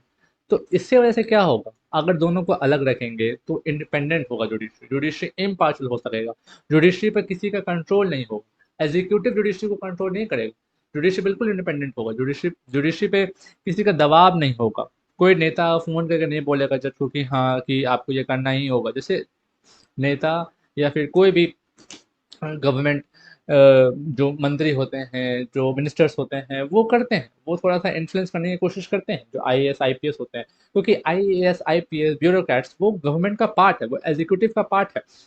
तो अगर ऊपर लेवल से अगर कोई आपके सुपीरियर लेवल पे कोई आईएएस के सुपीरियर लेवल से मिनिस्टर, वो आपको अगर कॉल करके किसी आईएएस को बोलते हैं कि आपको ये काम करना है, तो ये काम करने पे आपको करना ही पड़ेगा। तो आप उसे टाल नहीं सकते, क्योंकि वो आपका सुपेरियर है, कोई मिनिस्टर आपका सुपेरियर है, तो आप उसे टाल सकते हैं। लेकिन अब जुडिशरी में क्या है, जुडिशरी में ये है कि अगर कोई इंडिविजुअल कोई जज है तो उसके इंडिपेंडेंट अगर है, वो अलग है एग्जीक्यूटिव से, तो कितना भी कॉल आ जाए उसे बोलने के लिए कि आपको इसे रिहा करना पड़ेगा या आप इसके खिलाफ केस नहीं कर सकते, जुडिशरी कोई अकाउंटेबल नहीं है, कोई जुडिशियल ऑफिसर अकाउंटेबल नहीं है, कोई जज अकाउंटेबल नहीं है उस मिनिस्टर के लिए, या किसी किसी भी मिनिस्टर या किसी भी एमएलए एंड एमपी के लिए। तो उन एमपी और एमएलए का बात सुनने के लिए लाइबल नहीं है जुडिशियल ऑफिसर या जजेस। तो ये सेपरेशन ऑफ पावर से क्या होता है, सेपरेशन ऑफ पावर से इम्पार्शलिटी निकलती है कि जुडिशरी पार्शल नहीं हो सकता, बिल्कुल ये नहीं हो सकता कि पार्शल है, कि कोई बायस हो रहा है कि अगर नेता का है कोई तो हो जाएगा, ऐसा नहीं है। तो जुडिशरी को बिल्कुल बिल्कुल अलग रख दिया गया है कि वो आप साइड में रहो, साइड से देखो, एग्जीक्यूटिव को भी देखो, लेजिस्लेचर को भी देखो। Judiciary as a watchdog in a democracy. तो एक वॉच डॉग मतलब कि एक ऐसा टूल है, एक ऐसा मतलब एक ऐसा इंसान है जो वो देख रहा है ऊपर से कि हाँ कि सब कुछ सही हो रहा है कि नहीं हो। अगर सही नहीं होगा तो उसे अनकॉन्स्टिट्यूशनल कर दे। अगर कॉन्स्टिट्यूशन के इनकंसिस्टेंट कुछ भी होता है, कॉन्स्टिट्यूशन के इनकंसिस्टेंट कुछ भी होगा, तो उसे मना कर दिया कि नहीं ऐसा नहीं हो सकता, ये सही नहीं है, ये गलत है, ये संविधान के खिलाफ हो रहा है, ये संविधान के हिसाब से नहीं हो रहा है। तो constitution is a supreme law, constitution her supreme law है, वो ग्रैंड नॉर्म है, उसके खिलाफ अगर कुछ होता है, उसके अपोजिट में अगर कोई भी अगर उसके अपोजिट में उसके खिलाफ कोई भी लॉ बनती है या कोई भी ऐसा पॉलिसी निकलता है, तो बहुत दिक्कत है, आप उसे नहीं कर सकते, जुडिशरी उसे अनकॉन्स्टिट्यूशनल कर देगा। जैसे फार्म लॉज को भी लेके, सीएए को लेके बहुत सारे प्रोटेस्ट हुए हैं। अगर कोई ऐसा लॉ, अगर सुप्रीम कोर्ट या हाई कोर्ट या कोई भी ऐसा जो सुप्रीम कोर्ट है, जो कॉन्स्टिट्यूशनल कोर्ट है, उसने बोल दिया कि नहीं आप जो कर रहे हैं वो सही नहीं है, तो वो उसे हटा देगा। जैसे ट्रिपल तलाक पे फाइल हुआ पीआईएल, ट्रिपल तलाक पे पीआईएल फाइल होने के बाद ये देखा गया कि नहीं जो ट्रिपल तलाक हो रहा है वो अनकॉन्स्टिट्यूशनल है, वो गलत है। तो जो सुप्रीम कोर्ट ने क्या किया, सुप्रीम कोर्ट ने उसे शट डाउन कर दिया कि नहीं हटा दो। आर्टिकल 377, आर्टिकल 377 में भी ऐसा ही हुआ। आईपीसी के आर्टिकल 377 जो कि अननेचुरल ऑफेंस की बात करती है, जो होमोसेक्सुअलिटी की बात करती है, जो सेम सेक्स मैरिज या सेम सेक्स की बात करती है, तो उसमें भी सुप्रीम कोर्ट ने ये बोला कि नहीं ये भी सेक्शन कॉन्स्टिट्यूशनल है। क्यों क्रिमिनलाइज किया जाए, अगर कोई कोई होमोसेक्सुअल है तो उसे क्यों क्रिमिनलाइज किया जाए, तो उसे डीक्रिमिनलाइज कर दिया गया। ठीक है। तो सुप्रीम कोर्ट एक एक तरह से चेक एंड बैलेंस करता है, check and balance over the power of the government. तो गवर्नमेंट के पावर को चेक एंड बैलेंस करता है, गवर्नमेंट कुछ से कुछ नहीं कर सकती। गवर्नमेंट के पास ये नहीं है कि भाई गवर्नमेंट कुछ भी करेगी। मेजोरिटी हमारे गवर्नमेंट के पास क्या होता है, जब एमपीज बनते हैं तो गवर्नमेंट जब मेजोरिटी में आती है, पावर में आती है, तो वो सरकार बनाती है। सरकार बनाने के बाद उसके पास पॉलिसी फ्रेम करती है, वो कोई लॉ बनाए, वो पॉलिसी फ्रेम करे, तो वो लॉ पास हो जाता है। वो लॉ पास होने के बाद प्रेसिडेंट ने साइन कर दिया। लेकिन कोई ऐसा लॉ है जो कॉन्स्टिट्यूशन से इनकंसिस्टेंट, मतलब कॉन्स्टिट्यूशन के हिसाब से नहीं, तो चाहे वो प्रेसिडेंट उनमें साइन भी कर दें, प्रेसिडेंट उस पर असेंट भी दे दें, तब भी उसका जुडिशल रिव्यू हो सकता है। जुडिशल रिव्यू होगा कि ये लॉ सही नहीं है। सुप्रीम कोर्ट या हाई कोर्ट बोलेगी कि ये लॉ में कुछ दिक्कत है, आप इसे फिर से रिव्यू करें या इसे आप स्ट्रक डाउन करें, आप इसके कुछ पार्ट को हटा दें या तो फिर पूरा इसे स्ट्रक डाउन कर दें। ठीक। आर्टिकल 13 जुडिशल रिव्यू की बात करते हैं। इसमें बहुत सारे डॉक्ट्रिन है। Doctrine of eclipse, doctrine of severability, doctrine of waiver. ये सब क्या है, ये अभी आगे आप पढ़ेंगे।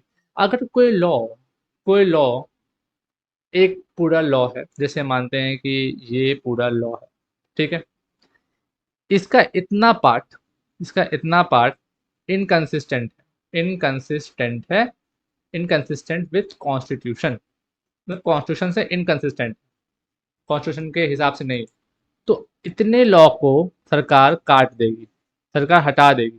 तो ये जो पूरा लॉ है ना, ये पूरा लॉ इधर वाला, ये पूरा सही हो जाएगा, ये कंप्लीट लॉ हो जाएगा, ये वैलिड हो जाएगा। तो बाकी जो वॉइड पार्ट है उसको हटा दे, तो बाकी पार्ट वैलिड हो जाएगा।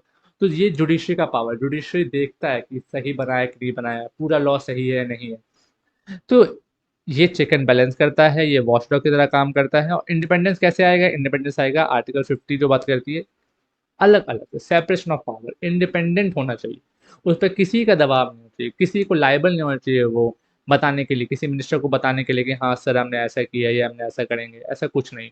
वो जजेस को नहीं बता सकते कि आपको क्या करना है, आपको क्या नहीं करना है। अब हम बात करते हैं आर्टिकल 20 की।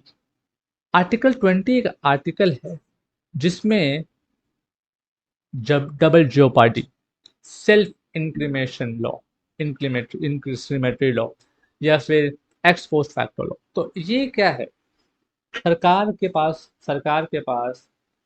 क्या करती है, जैसे अगर कोई अक्यूज है, अक्यूज मतलब कोई गुनहगार है, हो सकता है वो मतलब उसने गुनाह किया है, अभियुक्त है, वो आया, उसे अरेस्ट कर लिया गया। अरेस्ट करने के बाद उसे बोला गया है पुलिस स्टेशन में उसे धमका धमका के उसका कन्फेशन लिया गया, उसके अपने खुद के खिलाफ से कन्फेशन लिया गया कि कन्फेस करो कि तुमने ये किया है, तुमने ये किया। ये सरकार है, सरकार की मशीनरी पुलिस है, मतलब सरकार की पार्ट है पुलिस। पुलिस क्या बोलेगी, उसे दबाव डालेगी, नहीं करो, तुमको मार मार के उसे बताएगी कि नहीं तुमने ये किया है, कन्फेस करो तुमने ये किया। हम बहुत सारी फिल्म्स देखते हैं, एक फिल्म आई थी जय भीम। जय भीम में ऐसे ही था, लॉकअप डेथ की बात की गई थी। लॉकअप में उसे मार मार के कन्फेस कराने की कोशिश की गई कि हाँ तुम बताओ तुमने चोरी की है, तुमने चोरी की है। वो बोलता रह गया कि उसने चोरी नहीं की है, लेकिन तब भी उसे मार मार के उसे मार दिया गया। तो आर्टिकल 20 इन सब चीज़ों से आपको आपको एक सेफ गार्ड प्रोवाइड करता है। आर्टिकल 20 आपको बोलता है कि नहीं, आप अपने खिलाफ नहीं, इंक्रिमेशन आप खुद के खिलाफ आप स्टेटमेंट नहीं दे सकते, नहीं देना आप खुद के खिलाफ स्टेटमेंट। अगर आप खुद के खिलाफ स्टेटमेंट देते हैं तो वो कोई एडमिसेबल नहीं होगा। ठीक है। डबल जेओपार्डी, आपको एक केस के लिए दोबारा चार्ज नहीं किया जा सकता, आपको एक ऑफेंस के लिए एक ही बार चार्ज किया जा सकता है। अगर आप उसमें छूट जाते हैं तो आप छूट जाते हैं, आपको दोबारा उसके केस के लिए चार्ज नहीं किया जाएगा।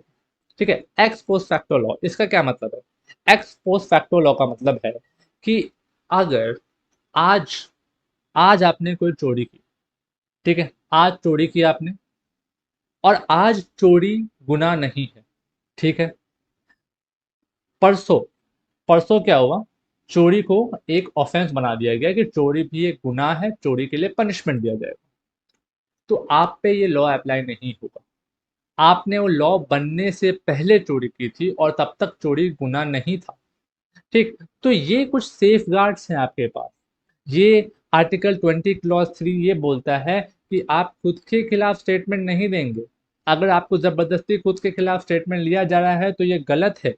तो इससे क्या पता चलता है? इससे पता चलता है जुडिशरी की इंडिपेंडेंस, जुडिशरी का पावर, कि सरकार आपको ज़ोर ज़बरदस्ती करके कुछ ऐसा नहीं करवा सकती जिससे आपको लगे कि मेरा राइट वॉलेट हो रहा है, मेरा फंडामेंटल राइट वॉलेट हो रहा है। राइट टू साइलेंस एक फंडामेंटल राइट है। आप चुप रहने का अधिकार है आपको, राइट टू साइलेंस। आर्टिकल 21 आपको ये एक एक राइट देता है। आपके पास राइट है कि आप चुप रह सकते हैं, अपने खिलाफ आपको बोलने की ज़रूरत नहीं है।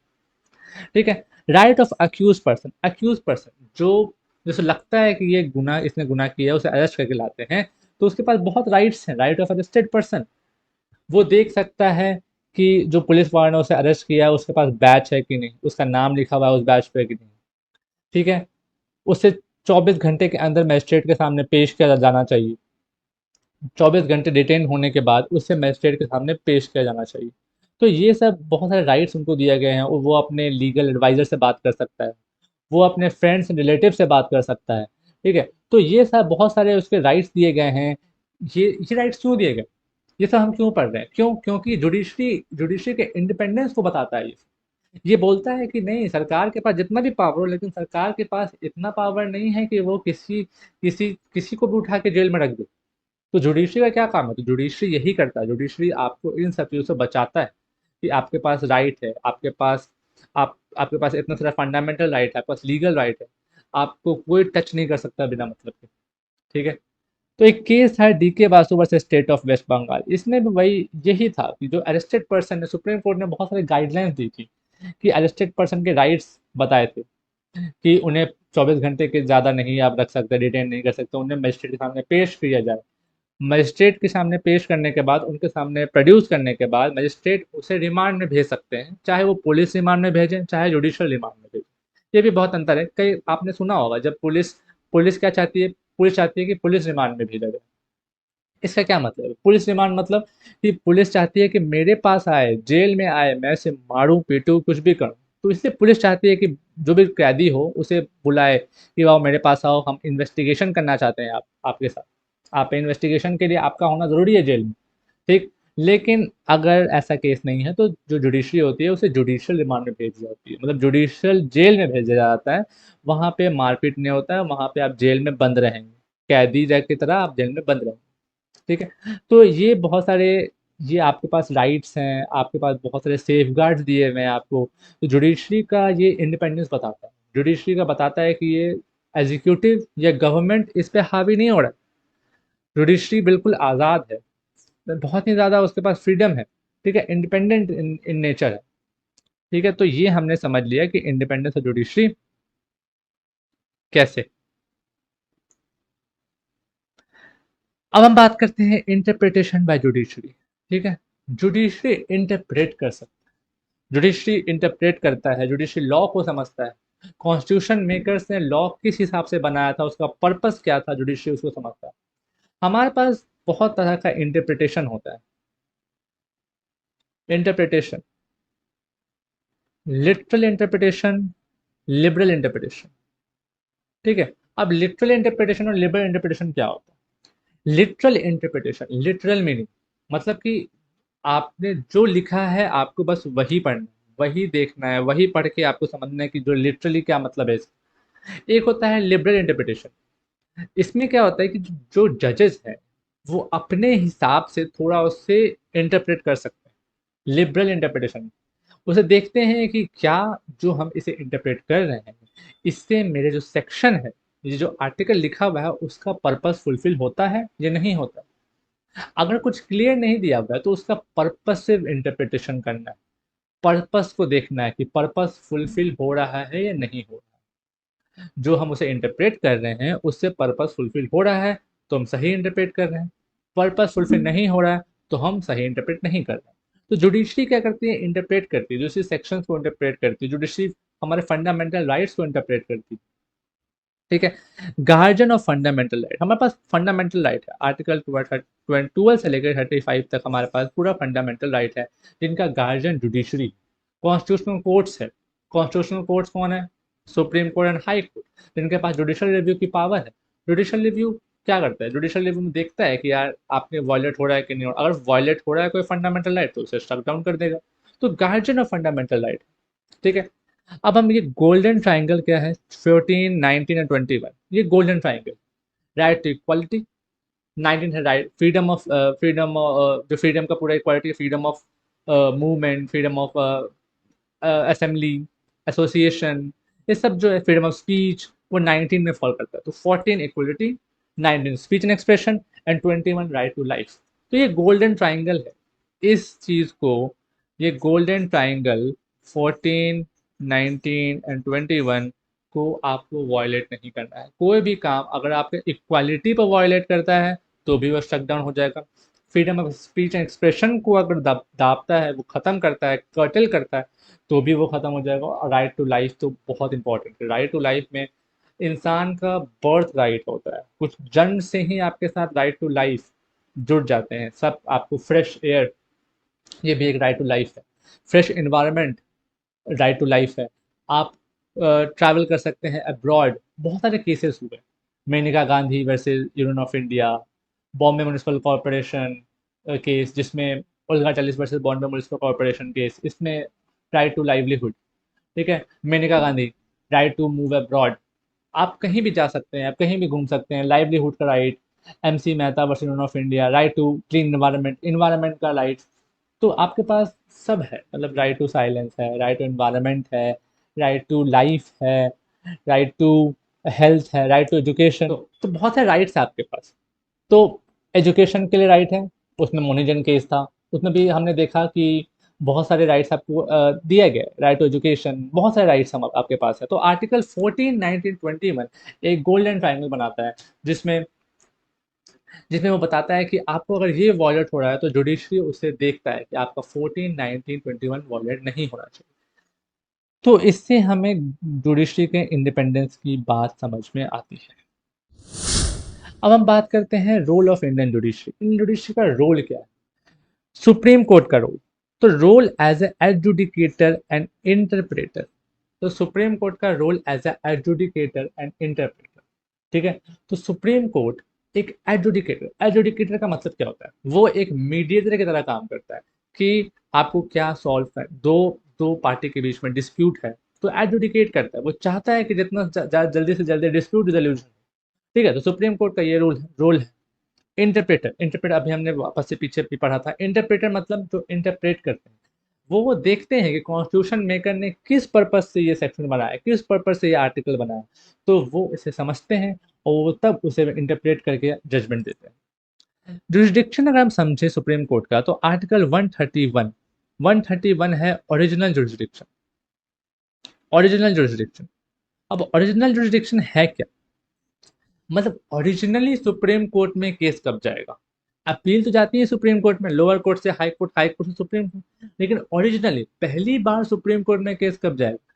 जब केस कोई यूनियन का हो, मतलब union of India, India central government और किसी स्टेट गवर्नमेंट के बीच हो, दो स्टेट गवर्नमेंट के बीच हो, दो स्टेट एक तरफ और सेंट्रल गवर्नमेंट एक तरफ। ठीक है, या दो स्टेट एक तरफ, दो स्टेट एक तरफ, तो ये जितने भी केस है वो डायरेक्ट सुप्रीम कोर्ट में फाइल होते हैं। सुप्रीम कोर्ट में अपील के पास तो पावर है ही, सुप्रीम कोर्ट में हाई कोर्ट से जो अपील होती है वो सुप्रीम कोर्ट में जाती ही है। ठीक है, तो ये हो गया ऑर्डिनरी जुडिक्शन। 143 आर्टिकल जो है, ये एडवाइजरी जुडिक्शन है। एडवाइजरी जुडिक्शन, ये क्या बात करता है? प्रेसिडेंट के पास, प्रेसिडेंट क्या करते हैं, प्रेसिडेंट सुप्रीम कोर्ट से, प्रेसिडेंट भी हो सकता है प्रेसिडेंट अगर लॉ, अगर वो लॉ मेकर या लॉ के जानकार ना हो ज़्यादा, तो वो सुप्रीम कोर्ट से किसी किसी चीज़ पे राय लेते हैं कि बताइए कि ये सही है या नहीं सही है, इसमें क्या करना चाहिए। तो वो होता है, जैसे एक एग्जांपल ले सकते हैं, इन रे केरला एजुकेशन बिल। ये इन रे है ना, ये इन रे इन रेफरेंस, तो रेफरेंस करते हैं, प्रेसिडेंट रेफरेंस भेजते हैं कि आप सुप्रीम कोर्ट से पूछें कि सुप्रीम कोर्ट क्या सोचती है इस बारे में। तो ये एडवाइजरी जुरिडिक्शन है। अब एक आता है 136 आर्टिकल, ये है SLP, special leave petition. Direct district court से सुप्रीम कोर्ट में पहुंच जो केस जाते हैं वो SLP के थ्रू जाते हैं। ऐसे तो SLP नहीं होते, ऐसे क्या होता है, ऐसे डिस्ट्रिक्ट कोर्ट से हाई कोर्ट, हाई कोर्ट से देन सुप्रीम कोर्ट। लेकिन जब supreme court direct district court supreme court में जाते हैं तो वो होता है SLP। 1 आर्टिकल के थ्रू हम डायरेक्ट डिस्ट्रिक्ट कोर्ट से सुप्रीम कोर्ट में जा सकते हैं। तो ये रोल है सुप्रीम कोर्ट का। सुप्रीम कोर्ट कैसे अपने जुरिडिक्शन के थ्रू डिफरेंट डिफरेंट केसेस को डील करते हैं, डिफरेंट जजमेंट देते हैं। ठीक है, अब हम बात करते हैं कॉन्स्टिट्यूशनल रेमेडी की। तो आर्टिकल 32 रिट जुरिडिक्शन की बात करता है। ठीक है, आर्टिकल 32 रिट जुरिडिक्शन की बात करता है। हमारे पास रिट्स हैं, जैसे हेबियस कॉर्पस, ठीक है, प्रोहिबिशन, सर्शरी, क्यू वारंटो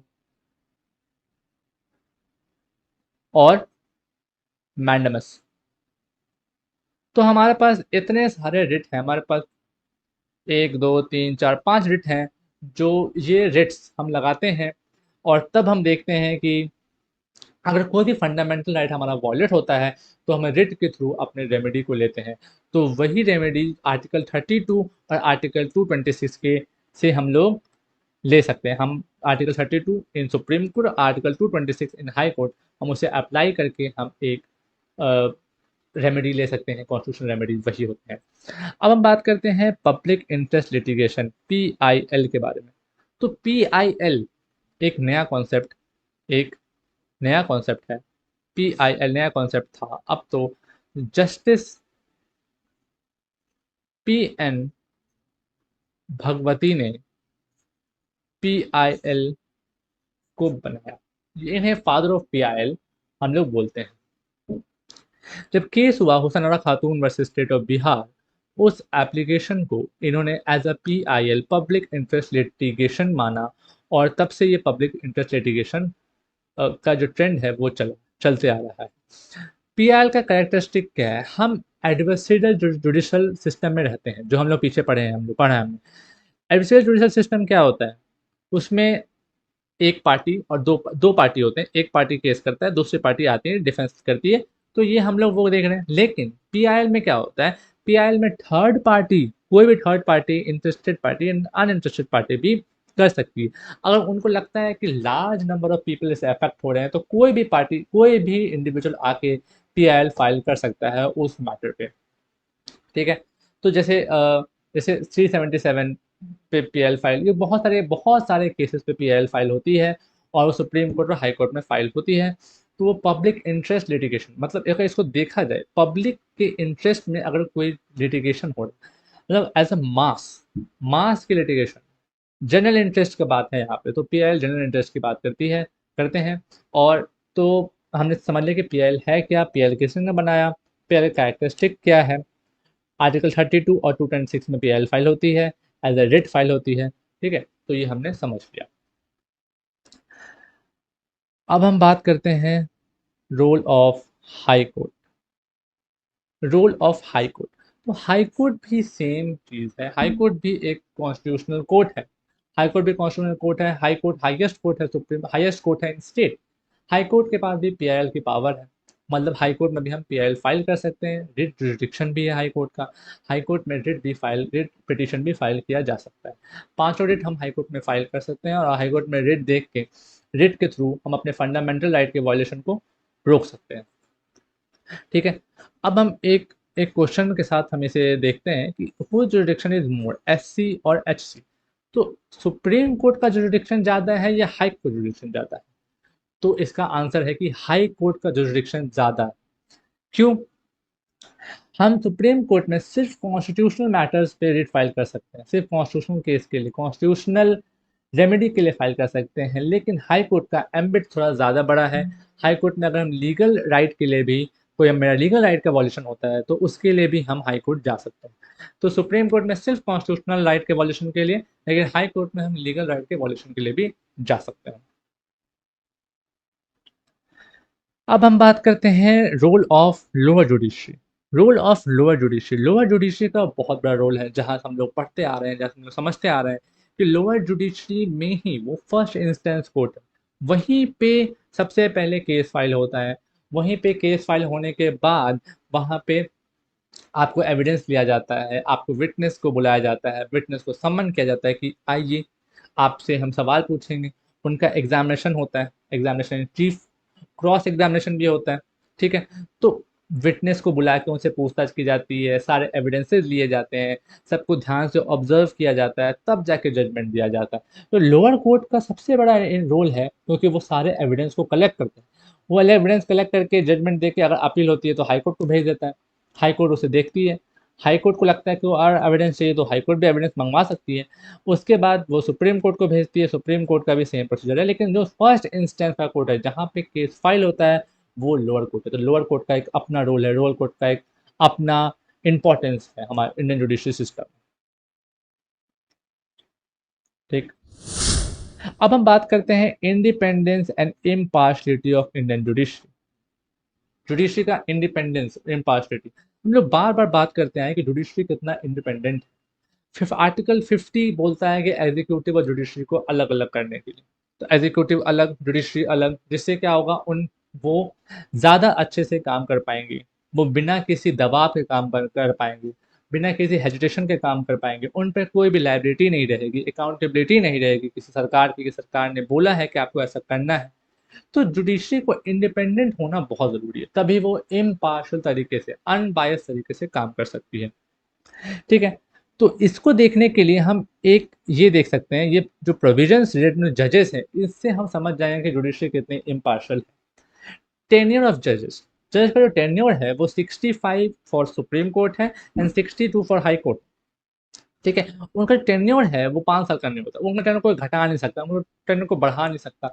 वो ऐसा है कि वो फिक्स टेन्योर के लिए काम करते हैं, उनको कोई हटा भी नहीं सकता। जब तक रिमूवल का ग्राउंड ना हो तब तक उनको कोई रिमूव नहीं कर सकता। रिमूवल ऑफ जजेस, ऐसे उनको कोई रिमूव नहीं किया जा सकता जब तक उन पर कोई चार्जेस ना लगा हो, जैसे कि उनकी इनकैपेसिटी की बात ना हो, इनकैपेसिटी या प्रूव्ड मिसबिहेवियर की बात ना हो, तब तक जजेस को हटा नहीं सकते। ठीक है। बेनिफिट्स, जजेस को बहुत सारे बेनिफिट्स मिलते हैं, सारे सैलरी अलाउंस उनके कंसोलिडेटेड फंड ऑफ इंडिया से मिलते हैं, जहां से प्रेसिडेंट के सैलरी अलाउंस मिलते हैं। तो यहाँ पे जजेस के सैलरी कभी रुक नहीं सकती, उनका सैलरी कभी हमेशा मिलता ही रहेगा। तो देख सकते हैं कितना इंडिपेंडेंस को कितना इंश्योर किया गया है कि जुडिशरी हमेशा इंडिपेंडेंट रहे, जुडिशरी इम्पार्शल रहे। ठीक है। इम्यूनिटी दी गई है जजेस को। जजेस की जो प्रोसीडिंग, जजेस जो भी प्रोसीडिंग करते हैं उसे पार्लियामेंट में डिस्कस नहीं किया जा सकता। पार्लियामेंट में जजेस के बारे में डिस्कस नहीं किया जा सकता अनलेस कि कोई इम्पीचमेंट का प्रोसीजर हो। अगर जजेस को इम्पीच करना है, मतलब कि उन्हें हटाना है, बस उस पर डिस्कस किया जा सकता है पार्लियामेंट में, उसके अलावा आप डिस्कस नहीं कर सकते पार्लियामेंट में। ठीक है। कंट्रोल बाय जजेस, जजेस कंट्रोल भी कर सकते हैं, अपने स्टाफ को सेलेक्ट कर सकते हैं, अपने स्टाफ को रिक्रूट कर सकते हैं, उन्हें हटा सकते हैं, अलग जगह सेटअप भी कर सकते हैं कोर्ट को। ठीक है। तो जजेस को इम्यूनिटी बहुत मिली हुई है। जजेस को आप देख सकते हैं कि उन्हें उनका उन्हें सिविल केसेस या क्रिमिनल केसेस में आप नहीं इजीली आप उन्हें बोल सकते कि आप आइए मेरे कोर्ट में आइए। आप उन्हें अरेस्ट नहीं कर सकते, उन्हें अरेस्ट करने के लिए भी इम्यूनिटी दी गई है। ठीक है। तो ये जो प्रोविजंस है, जजेस की जो प्रोविजंस है, इससे आप समझ सकते हैं कि कितना ज़्यादा इंडिपेंडेंट इन नेचर है जुडिशरी, और इंडिपेंडेंट होने की वजह से ही वो इम्पार्शल हो सकती है। अगर वो इंडिपेंडेंट नहीं रहेगी तो इम्पार्शल कैसे होगी, वो बायस होगी ही होगी। ठीक है। तो यहाँ तक हमने इसे समझ लिया। अब हम बात करते हैं अपॉइंटमेंट की, ट्रेनिंग की, रिटायरमेंट की और रिमूवल ऑफ जजेस की। ठीक है। तो अपॉइंटमेंट, अपॉइंटमेंट एक बहुत बड़ा चीज़ है कि जजेस अपॉइंट कैसे होते हैं। अपॉइंटमेंट के लिए कोलेजियम सिस्टम, कोलेजियम सिस्टम, इसमें जजेस खुद ही खुद को अपॉइंट करते हैं। जजेस को सरकार अपॉइंट नहीं करती। अगर हम आईएएस आईपीएस की बात करें तो यूनियन पब्लिक सर्विस कमीशन है जो आईएएस एंड आईपीएस को अपॉइंट करता है। लेकिन जजेस को, जो सुप्रीम कोर्ट और हाई कोर्ट जजेस होते हैं, उनके लिए कोई कोई वो खुद ही अपॉइंट करते हैं। वो प्रेसिडेंट को बोलते हैं कि रिकमेंड करते हैं कि आपको इनको अपॉइंट करना है। ठीक है। तो इसका क्या प्रोसीजर है, पहले सीजीआई और 4 सीनियर मोस्ट जजेस, ठीक है, वो क्या करते हैं, एक नाम ले डिसाइड करते हैं और लॉ मिनिस्टर को भेजते हैं। लॉ मिनिस्टर क्या करते हैं, वो प्राइम मिनिस्टर को भेजते हैं कि हाँ इन्होंने ये नाम दिया है। प्राइम मिनिस्टर प्रेसिडेंट को एडवाइस करते हैं कि आपको ये नाम को फाइनल करना है। ठीक है। तो ये पूरा प्रोसेस है अपॉइंटमेंट का कोलेजन सिस्टम का। पहले क्या होता था, पहले एग्जीक्यूटिव का बहुत हाथ था, एग्जीक्यूटिव का बहुत ज़्यादा हाथ था अपॉइंटमेंट ऑफ जुडिशरी में। 14th लॉ कमीशन रिपोर्ट के हिसाब से, 14th लॉ कमीशन रिपोर्ट के हिसाब से ये देखा गया कि एग्जीक्यूटिव का इतना ज़्यादा इंटरफेरेंस की वजह से बहुत ज़्यादा पॉलिटिकल इंटरफेरेंस हो रहा है, बहुत ज़्यादा दिक्कत हो रही है अपॉइंटमेंट में, थोड़ा सा इम्पार्शलिटी नहीं है, बहुत पार्शल हो रहे हैं, अपने जज को बैठा दे रहे हैं, ठीक है। तो ये बहुत दिक्कत हुई थी। एक बार का की बात है, जब इंदिरा गांधी की सरकार थी, इंदिरा गांधी ने तीन सीनियर मोस्ट जजेस के बाद चौथे नंबर वाले जज को अपनी कुर्सी पर बैठा दिया था। क्योंकि उनको लगा था कि ये हमारे हिसाब से काम करेंगे और हम इनको डायरेक्ट कर सकते हैं। तो जो सामने के जो तीन सीनियर मोस्ट जजेस थे, उन्होंने उन्होंने रिजाइन कर दिया कि ये इंडियन जुडिशरी का मजाक बन रहा है कि आपको सीनियर मोस्ट जज को अपॉइंट करना चाहिए। जो सबसे सीनियर मोस्ट जज है उन्हें वो अपॉइंट होते हैं as a Chief Justice of India, ठीक है। तो बहुत सारे केसेस भी हुए, इसके बाद इसे ऑब्जर्व किया गया कि एग्जीक्यूटिव का इंटरफेरेंस नहीं होना चाहिए। बहुत सारे केसेस हुए, फर्स्ट जज केस, सेकेंड जज केस।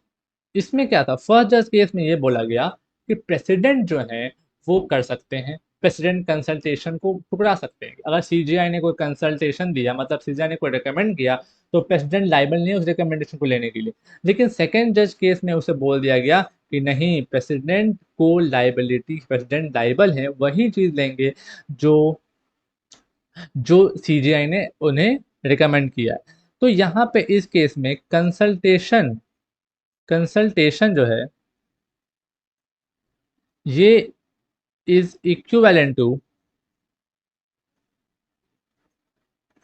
कॉन्ग्रुएंस। कॉन्ग्रुएंस मतलब कि कंसल्टेशन और कॉन्ग्रुएंस बराबर है। मतलब कंसल्टेशन का मतलब ही है कि आपको मानना पड़ेगा, कंसल्ट का मतलब है कि मान लें, आपको चीफ जज ऑफ इंडिया की बात ही माननी पड़ेगी, ठीक है। तो अपॉइंटमेंट ऐसे होता है। 2015 में क्या हुआ, 2015 में एनजेएसी, मोदी गवर्नमेंट ने नेशनल जुडिशियल अपॉइंटमेंट कमीशन को एस्टैब्लिश किया। लेकिन 2016 में केस था supreme court versus Union of India, इसमें ये बोल दिया कि एनजेएसी इज अनकॉन्स्टिट्यूशनल, एनजेएसी को अनकॉन्स्टिट्यूशनल कर दिया गया। एनजेएसी को बोल दिया कि ये अनकॉन्स्टिट्यूशनल है, जजेस को अपनी नियुक्ति, अपने अपॉइंटमेंट खुद करना है। तो जो एनजेएसी है वो अनकॉन्स्टिट्यूशनल है, कॉन्स्टिट्यूशन के विरुद्ध है, और ये वॉइड कर दिया गया, इसे खत्म कर दिया गया, ठीक है। तो हमने अपॉइंटमेंट समझ लिया है। अब कॉन्स्टिट्यूशनल मैंडेट है, कॉन्स्टिट्यूशन में दिया गया, जैसे आर्टिकल 124 में एससी का अपॉइंटमेंट है, आर्टिकल 217 में एससी का अपॉइंटमेंट है, और 233 में लोअर कोर्ट का अपॉइंटमेंट। तो लोअर जुडिशरी का जो अपॉइंटमेंट होता है, लोअर जुडिशरी का, वो एग्जाम से होता है, जिसका एग्जाम PCSJ, ठीक है, ये एग्जाम होता है जो लोअर जुडिशरी के होता है। जब 7 साल का प्रैक्टिस हो जाता है, 7 ईयर एक्सपीरियंस होने के बाद कोई भी एडवोकेट डायरेक्ट एग्जाम दे सकता है, बार एग्जाम का, और फिर वो ADJ बन जाता है। PCSJ जो होते हैं वो BBA LLB या BA LLB करके जो लोग आते हैं, या LLB करके जो लोग आते हैं, वो PCSJ देते हैं, और वो जूनियर लेवल सिविल जज या जुडिशल मजिस्ट्रेट फर्स्ट क्लास में अपॉइंट होते हैं। तो हमने ये अपॉइंटमेंट का बात समझ लिया, एंड कलोजियम सिस्टम समझ लिए, हिस्टोरिकल समझ लिया कि कैसे कैसे जजेस को हटाया गया था, और NJAC भी समझ लिया, ठीक है। अब हम बात करते हैं कि जुडिशियल ट्रेनिंग क्या है, ट्रेनिंग का प्रोसेस क्या है। तो जुडिशियल ट्रेनिंग, हर किसी जुडिशियल ऑफिसर को ट्रेनिंग दी जाती है। उन्हें बताया जाता है कि आपको कैसे डिसाइड करना है मैटर, कैसे एविडेंस लेना है, कैसे विटनेस को बुलाना है, सम्मन कैसे करना है, ऑर्डर कैसे करना है, जजमेंट लिखने का तरीका क्या होता है, जजमेंट राइटिंग का प्रैक्टिस करवाया जाता है after appointment of judicial officers. National judicial academy Bhopal में है, और भी बहुत सारे judicial academy, Bihar judicial academy अलग है, उत्तराखंड जुडिशियल एकेडमी है, उत्तर प्रदेश जुडिशियल एकेडमी है, हर एक स्टेट का अपना जुडिशियल एकेडमी है। क्योंकि अभी तक ऑल इंडिया जुडिशरी एग्जामिनेशन नहीं होता है, जैसे IAS का एग्ज़ाम होता है, यूपीएससी जो कंडक्ट करती है, वो ऑल इंडिया सर्विस है। ऑल इंडिया सर्विस हमारे पास 3 ऑल इंडिया सर्विस है। IAS Indian administrative service, IFS Indian forest service और IPS इंडियन पुलिस सर्विस। ये ऑल इंडिया सर्विस है जो जिनका जो रिक्रूटमेंट होता है वो यूपीएससी करती है, और ये ऑल इंडिया कहीं पे भी आप किसी कैडर में बात कर सकते हैं। लेकिन जो जो ये नेशनल जुडिशल एकेडमी, जो जुडिशल एकेडमी हर जगह अलग अलग होती है, क्योंकि हर स्टेट अपना अपना एक जुडिशल के एग्ज़ाम लेता है, जुडिशरी का एग्ज़ाम लेता है। तो इसीलिए हर एक इंडिविजुअल अपना अपना जुडिशल एकेडमी, हर स्टेट के पास अपना जुडिशल एकेडमी है। फिर हम बात करते हैं नेशनल जुडिशल एजुकेशन स्ट्रैटेजी। तो जो नेशनल जुडिशल एजुकेशन स्ट्रैटेजी है वो क्या है? नेशनल जुडिशल एजुकेशन स्ट्रैटेजी के हिसाब से हर एक जुडिशल मजिस्ट्रेट, जो सिविल जज को एक ट्रेनिंग दी जाती है, उन्हें सिखाया जाता है, उन्हें बताया जाता है कि आपको कैसे जजमेंट देना है, आपको कैसे जजमेंट लिखना है, आपको ऑर्डर कैसे करना है, कैसे एविडेंस को कलेक्ट करना है, कैसे उन्हें रिकॉर्ड करना है, कैसे विटनेस को बुलाना है, उनका स्टेटमेंट कैसे रिकॉर्ड करना है। ये हर एक चीज़, ट्रायल प्रोसीजर, हर एक ट्रायल प्रोसीजर वो जो जुडिशियल ऑफिसर है उनको बताया जाता है कि समन केस में क्या करना है, वारंट केस में क्या करना है। दो तरह के केस होते हैं। समन केस जो थोड़े कम हीनियस क्राइम होता है, उन्हें समन भेजा जाता है, उन्हें बुलाया जाता है। फिर अगर वो नहीं आते तो वारंट भेजा जाता है, वारंट थोड़ा ज़्यादा हैवी होता है, वारंट भेजा जाता है। ठीक है, तो summon case, warrant case, session trial, सब में कैसे कैसे आपको रिकॉर्ड करना है, क्या रिकॉर्ड करना है, ये उनका ट्रेनिंग उन्हें उनके ट्रेनिंग पीरियड में दिया जाता है। ठीक है, तो बात करते हैं रिटायरमेंट की। तो रिटायरमेंट जो है वो हम जब जुडिशियल ऑफिसर, जुडिशियल जो जजेस होते हैं, जस्टिस होते हैं, जब उनका एज हो जाता है, जैसे कि जब हाई कोर्ट के जजेस 62 ईयर्स के हो जाते हैं, 62 ईयर्स, 62 ईयर्स के बाद उन्हें रिटायर कर दिया जाता है। और सुप्रीम कोर्ट के जजेस जब 65 ईयर्स के हो जाते हैं तो उन्हें रिटायर किया जाता है। लेकिन ये जो कमेटी थी, वेंकट चिल्ला कमेटी, इन्होंने बोला कि कॉन्स्टिट्यूशन को, वर्किंग को इन्होंने रिव्यू किया और वो बोला कि ऐसा कर सकते हैं कि हम जो जो हाई कोर्ट के जजेस की जो रिटायरमेंट एज है उसे 62 से बढ़ाकर 65 कर सकते हैं, और सुप्रीम कोर्ट के एज को 65 से बढ़ाकर 68 कर सकते हैं। तो ये रिटायरमेंट प्रोसीजर है। वो जब टाइम आता है तो वो रिटायर हो जाते हैं अपने आप। ठीक है, लेकिन जब रिमूव करने की बात आती है, रिमूवल की बात आती है, तो रिमूवल ऑफ जजेस की बात आती है, तो पहले क्या होता है, अगर जजेस जजेस अगर इनएफिशिएंट है, मतलब कि अगर वो इनकैपेसिटी, मतलब वो कैपेसिटी अगर उनका नहीं है करने का काम, ये प्रूव्ड मिसबिहेवियर, इनएफिशिएंट हो जाते हैं और प्रूव्ड मिसबिहेवियर है, उस केस में उस केस में उन्हें रिमूव कर दिया जाता है। तो रिमूव करने का जो प्रोसेस है वो कैसे है? पहले क्या करते हैं, पहले उनके खिलाफ एक इंक्वायरी बैठती है जिसमें सीजीआई होते हैं और दो जो सुप्रीम कोर्ट के जजेस भी होते हैं, हाई कोर्ट के जजेस होते हैं। ठीक है, उन्हें इंक्वायरी किया जाता है। इंक्वायरी अगर सही होती है तो उनको रिकमेंड किया जाता है, आपके पास प्रेसिडेंट को बुलाया जाता है कि इन्हें इन्हें ये हटाने के काबिल, ये हटा देना चाहिए। इम्पीचमेंट के प्रोसेस को स्टार्ट किया जाता है। तो उनका पहले इंक्वायरी होता है, इंक्वायरी के बाद प्रेसिडेंट को रिकमेंड किया जाता है कि आप इन्हें हटा दें। उसके बाद क्या होता है, एक प्रपोजल रखा जाता है, लोकसभा और राज्यसभा के एमपीज बैठते हैं उसमें, लोकसभा के 100 एमपी और राज्यसभा के 50 एमपी बैठते हैं उसमें, और वो डिसाइड करते हैं, वो मेजोरिटी से, 2/3 मेजोरिटी से अगर उन्होंने डिसाइड कर दिया कि हाँ ये हटाने के लिए हैं, ये हट जाना चाहिए, इम्पीच कर देना चाहिए इन्हें, तो उन्हें हटा दिया जाता है। प्रेसिडेंट फाइनली उन्हें हटा देते हैं। आज तक सिर्फ एक सुमित्रा सेन, जो कलकत्ता हाई कोर्ट की जज थी, जस्टिस सुमित्रा सेन, उन्हें इम्पीच किया गया था, उनके इम्पीचमेंट प्रोसेस को पूरा किया गया था। ठीक है, तो हमने चारों समझ लिया कि अपॉइंटमेंट कैसे होता है, जुडिशियल ट्रेनिंग क्या है, रिटायरमेंट कैसे है जो जुडिशियल ऑफिसर्स की, और रिमूव कैसे किया जाता है उन्हें। और जो लोअर जुडिशरी के जजेस हैं उनका रिमूवल उनके स्टेट गवर्नमेंट रिस्पेक्टिवली कर देते हैं, in with consultation of high court. जैसे मतलब जो जुडिशियल मजिस्ट्रेट होते हैं या जो एडीजे होते हैं, डिस्ट्रिक्ट जज होते हैं, उनको स्टेट गवर्नमेंट हटाती है हाई कोर्ट के कंसल्टेशन के बाद। ठीक है, अब हम बात करते हैं कोर्ट्स एंड जुडिशियल रिव्यू की। तो जुडिशियल रिव्यू का जो कॉन्सेप्ट है वो यूएसए से आया है और ये आर्टिकल 13 में दिया गया है। एक केस था L Chandra Kumar L Chandra Kumar versus Union of India. इसमें बोला गया था, सुप्रीम कोर्ट ने हेल्ड किया था कि supreme court and high court, supreme court के पास आर्टिकल 32 में और हाई कोर्ट के पास आर्टिकल 226 में ये पावर है कि वो जुडिशियल रिव्यू कर सकता है। ठीक है, तो ये केस में ये बताया गया था कि जुडिशियल रिव्यू होता क्या है, जुडिशियल रिव्यू कौन कर सकता है। तो कॉन्स्टिट्यूशनल कोर्ट कौन कौन है, high court and supreme court, वो जुडिशियल रिव्यू कर सकते हैं। ठीक है, तो जुडिशियल रिव्यू होता क्या है, जुडिशियल रिव्यू मतलब कि जो जुडिशरी है वो रिव्यू करती है किसी भी पॉलिसी, किसी भी एक्ट, ऑर्डिनेंस, बाय लॉ, कोई भी किसी भी लॉ का वो जुडिशियल रिव्यू करती है, उन्हें देखती है कि ये सही है या नहीं सही।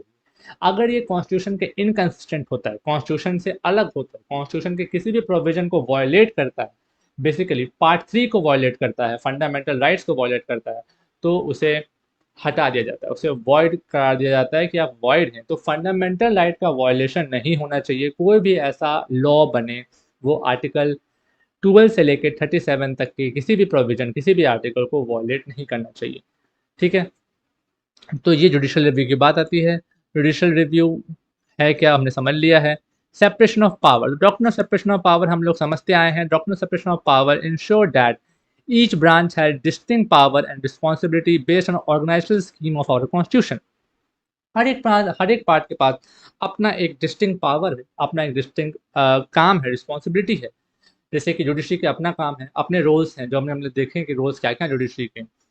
एग्जीक्यूटिव के अपने रोल्स हैं, एग्जीक्यूटिव क्या करता है, उसे इम्प्लीमेंट करता है, किसी भी पॉलिसी को इम्प्लीमेंट करने का जो काम है वो एग्जीक्यूटिव का है। लेजिस्लेचर क्या करता है, वो फ्रेम करता है, वो लॉ को बनाता है। किसी भी बिल पे डिस्कशन होता है, डिस्कशन होने के बाद उसे वो उस पर मेजोरिटी देते हैं कि हाँ हमने ये समझ लिया, हम ये बोलेंगे कि हाँ ये हम मानेंगे। और ये मानने के बाद वो एग्री करने के बाद उस जब वो बिल पास हो जाता है लोकसभा से, हाँ लोकसभा से, राज्यसभा से, तो फिर प्रेसिडेंट का एसेंट होता है, प्रेसिडेंट उस पर साइन करते हैं और वो बिल एक्ट बन जाता है। जैसे सी ए ये पहले CAB था, सिटीजनशिप अमेंडमेंट बिल, फिर आया CAA, citizenship amendment act, after जब पास हो गया लोकसभा राज्यसभा से और प्रेसिडेंट ने एसेंट भी दे दिया। ठीक है, तो सेपरेशन ऑफ पावर, हर किसी का अपना रोल है, हर किसी का अपना पावर है। जो जुडिशरी है वो एग्जीक्यूटिव से अलग है, लेजिस्लेचर से अलग है। ठीक है, तो ये आपके पास हमारे पास सेपरेशन ऑफ पावर है। अब हम बात करते हैं scope of judicial review in India. Scope क्या है जुडिशियल रिव्यू का, individual and group rights, individual and group rights का। तो हम जब से हम जुडिशरी को समझते आए हैं तब से हम इस चीज़ को समझते ही आए हैं कि इंडिविजुअल और ग्रुप ग्रुप राइट्स पे जुडिशियल जुडिशियल रिव्यू हो सकता है। इसका मतलब क्या है, हर एक इंडिविजुअल का या हर एक ग्रुप का फंडामेंटल राइट्स है, फंडामेंटल राइट्स के वायलेशन का जुडिशियल रिव्यू होता है। कोई भी इंडिविजुअल, कोई भी स्टेट आपके फंडामेंटल राइट को आपको नहीं ले सकता। अगर वो फंडामेंटल राइट को वायलेट करता है, फंडामेंटल राइट को आपको नहीं देता है, तो उसका जुडिशियल रिव्यू होता है। कोई भी अगर स्टेट ऐसा कोई भी लॉ बनाता है जबकि फंडामेंटल राइट को वायलेट कर देता है, ऐसा कोई लॉ है, जैसे कोई आर्टिकल 14 को छेड़ रहा है या आर्टिकल 19 को छेड़ रहा है, आर्टिकल 21 को छेड़ रहा है, तो उसका जुडिशियल रिव्यू होता है और उसे स्ट्रक डाउन कर दिया जाता है, उसे खत्म कर दिया जाता है। तो इंडिविजुअल एंड ग्रुप राइट्स को हम जुडिशियल रिव्यू को परव्यू में ले आते हैं।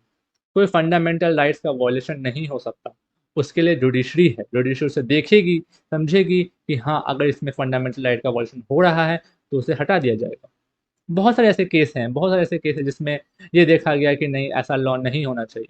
ठीक है, centre state relationship, centre state relationship है क्या, हमारे पास फेडरल स्ट्रक्चर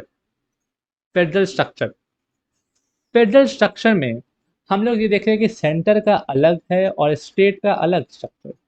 स्टेट का अलग मैटर्स है, सेंटर के पास अलग मैटर्स है। हमारे पास list 1, list 2 and list 3। List 1 is union list, list 2 is state list and list 3 is concurrent list. List 1 में सेंटर के मैटर्स दिए गए हैं, लिस्ट 2 में स्टेट के मैटर्स दिए गए हैं और लिस्ट 3 में कॉन्करेंट मैटर, मतलब जिस पे दोनों लॉ बना सकते हैं, वो मैटर दिए गए हैं।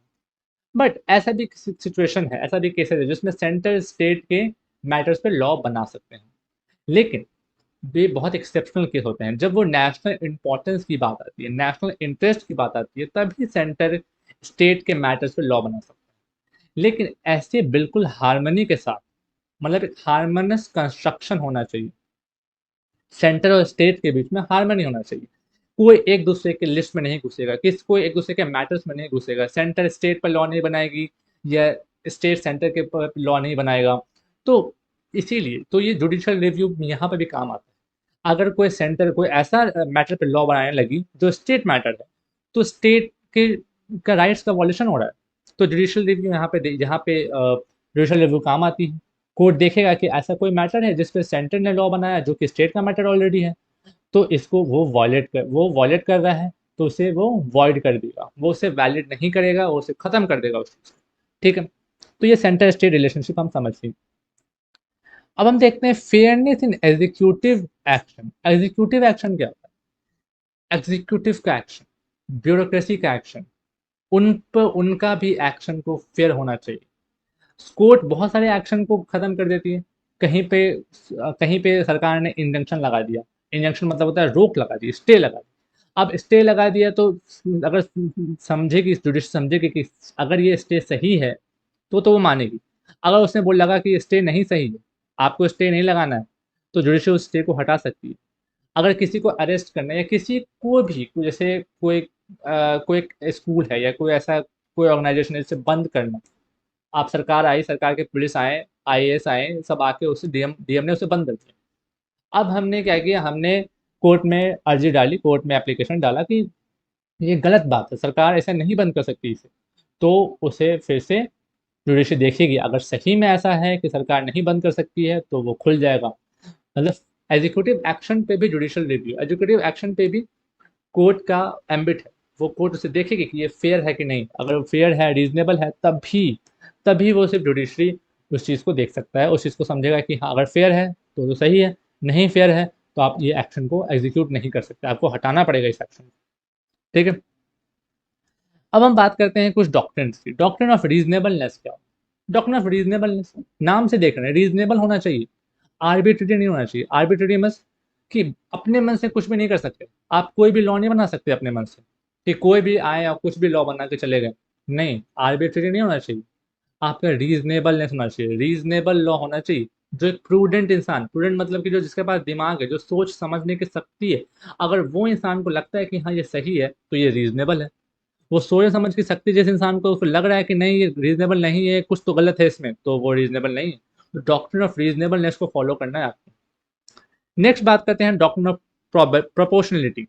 तो जो एग्जीक्यूटिव का एक्शन है और एग्जीक्यूटिव का जैसे जो एक्शन लिया गया है वो बिल्कुल प्रोपोर्शन में होना चाहिए।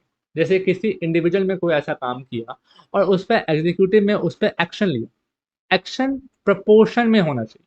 ऐसा नहीं है कि आपका एक्शन बिल्कुल ही एक्सट्रीम हो, काम थोड़ा सा छोटा काम किया हो, एकदम कम काम किया हो, आपका एक्शन बिल्कुल एक्सट्रीम हो।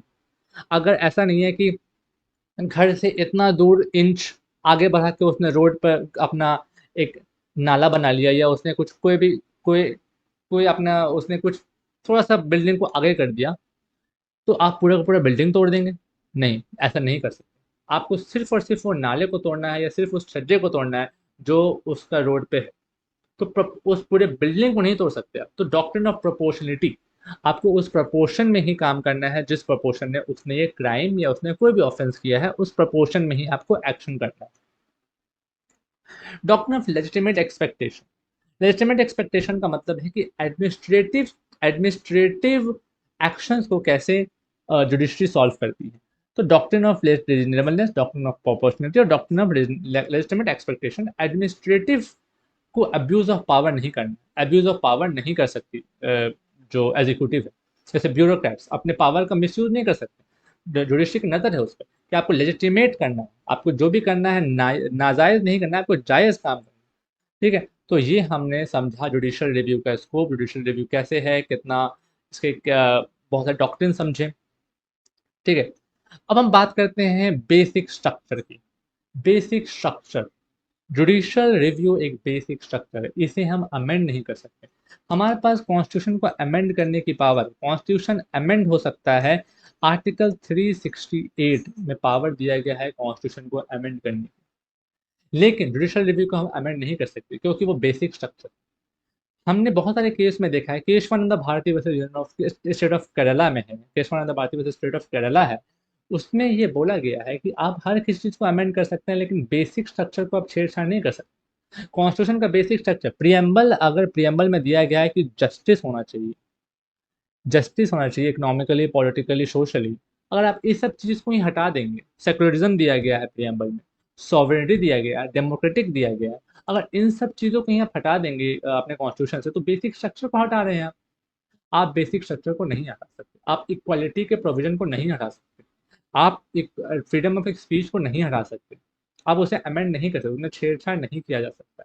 तो बेसिक स्ट्रक्चर, बेसिक जो मैंने स्ट्रक्चर पढ़ा, स्ट्रक्चर मतलब होता है कि एक एक परफॉर्मा है, एक वो एक क्या बोल सकते हैं आप, ताश के पत्ते को अगर उसमें एक भी पत्ता को हटा दें जो बेसिक है, जो एकदम नीचे से है, अगर उसे आप हटा दें तो वो पूरा गिर जाएगा। तो कॉन्स्टिट्यूशन के बेसिक स्ट्रक्चर को आप छेड़छाड़ नहीं कर सकते। ठीक है, आर्टिकल 368 से आप अमेंड कर सकते हैं, अमेंडमेंट का पावर है, लेकिन बेसिक स्ट्रक्चर को छोड़ के। तो जुडिशियल रिव्यू जो है वो बेसिक स्ट्रक्चर है, आप उसे अमेंड नहीं कर सकते। तो हमने ये समझा जुडिशियल रिव्यू है क्या, बेसिक स्ट्रक्चर क्या है, हमारे पास कोर्ट्स कितने हैं, कोर्ट्स हमारे हमने समझ लिया था। ठीक है, हमने इस पूरे चैप्टर को बहुत अच्छे से समझा है कि ये चैप्टर है क्या, इस चैप्टर में जुडिशरी क्या है, जुडिशरी के रोल्स क्या हैं, जुडिशरी के पार्ट्स कितने हैं, हायरार्की क्या है, जुडिशरी के फीचर्स कितने क्या है। तो हमने इस चैप्टर को बहुत अच्छे से समझ लिया है। तो अब आप इस पे आप अपने कमेंट दे सकते हैं कि कोई भी अगर आपको डाउट हो तो अपने कमेंट बॉक्स में आप डाउट लिखें, इसे अच्छे से समझें कि जुडिशरी जुडिशरी है क्या, बहुत ही क्लैरिटी के साथ इसमें आप इसे पढ़ना पड़ेगा। तो अब हम आगे कुछ एमसीक्यूज करते हैं। तो सबसे पहला क्वेश्चन है कि सुप्रीम कोर्ट ऑफ इंडिया कब स्टैब्लिश हुआ था, was establish in which year. तो इसका आंसर आप बताएं कि इसका आंसर क्या होगा। हमने अच्छे से इसे पढ़ा है, सुप्रीम कोर्ट ऑफ इंडिया का एस्टैब्लिशमेंट 1950 में हुआ था, 28 जनवरी को। ठीक है, 1935 में गवर्नमेंट ऑफ इंडिया एक्ट 1935 आया था जिससे फेडरल कोर्ट का एस्टैब्लिशमेंट हुआ था।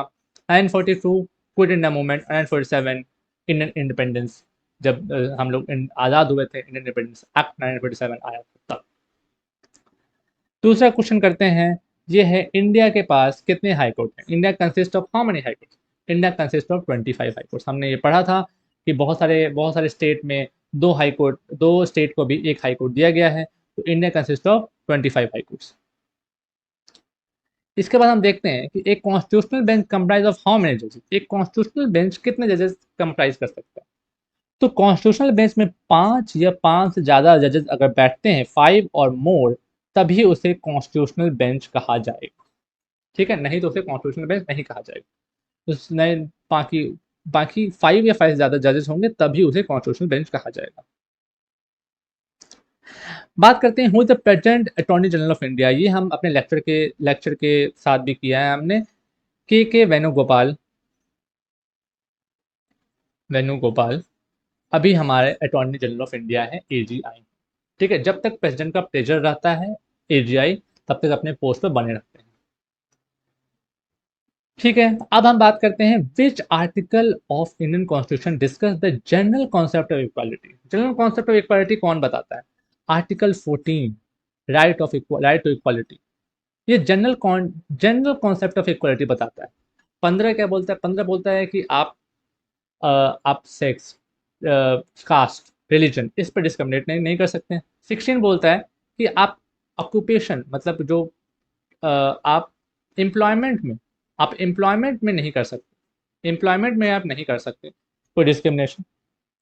ठीक है, 17 बोलता है कि आप टाइटल नहीं रख सकते। ठीक है, तो ये हमारे पास ये जनरल कॉन्सेप्ट ऑफ इक्वलिटी का जो बात है वो आर्टिकल 14 में कही गई है। आर्टिकल 14 में जनरल कॉन्सेप्ट ऑफ इक्वलिटी बताया गया है। नेक्स्ट अगर बात करें तो the concept of PIL was introduced by home. PIL का कॉन्सेप्ट किसने इंट्रोड्यूस किया था, हमने इसे पढ़ा है, justice PN Bhagwati father of PIL बोले जाते हैं। ठीक है, थोड़ा सा इंटरेस्टिंग फैक्ट सबके बारे में देख लेते हैं। जस्टिस वाईवे चंद्रचूड़ जो है वो लॉन्गेस्ट सर्विंग सीजीआई थे। वो लॉन्गेस्ट सर्विंग सीजीआई थे। उनका जो टेन्योर था वो कुछ 7 साल से थोड़ा ज़्यादा था।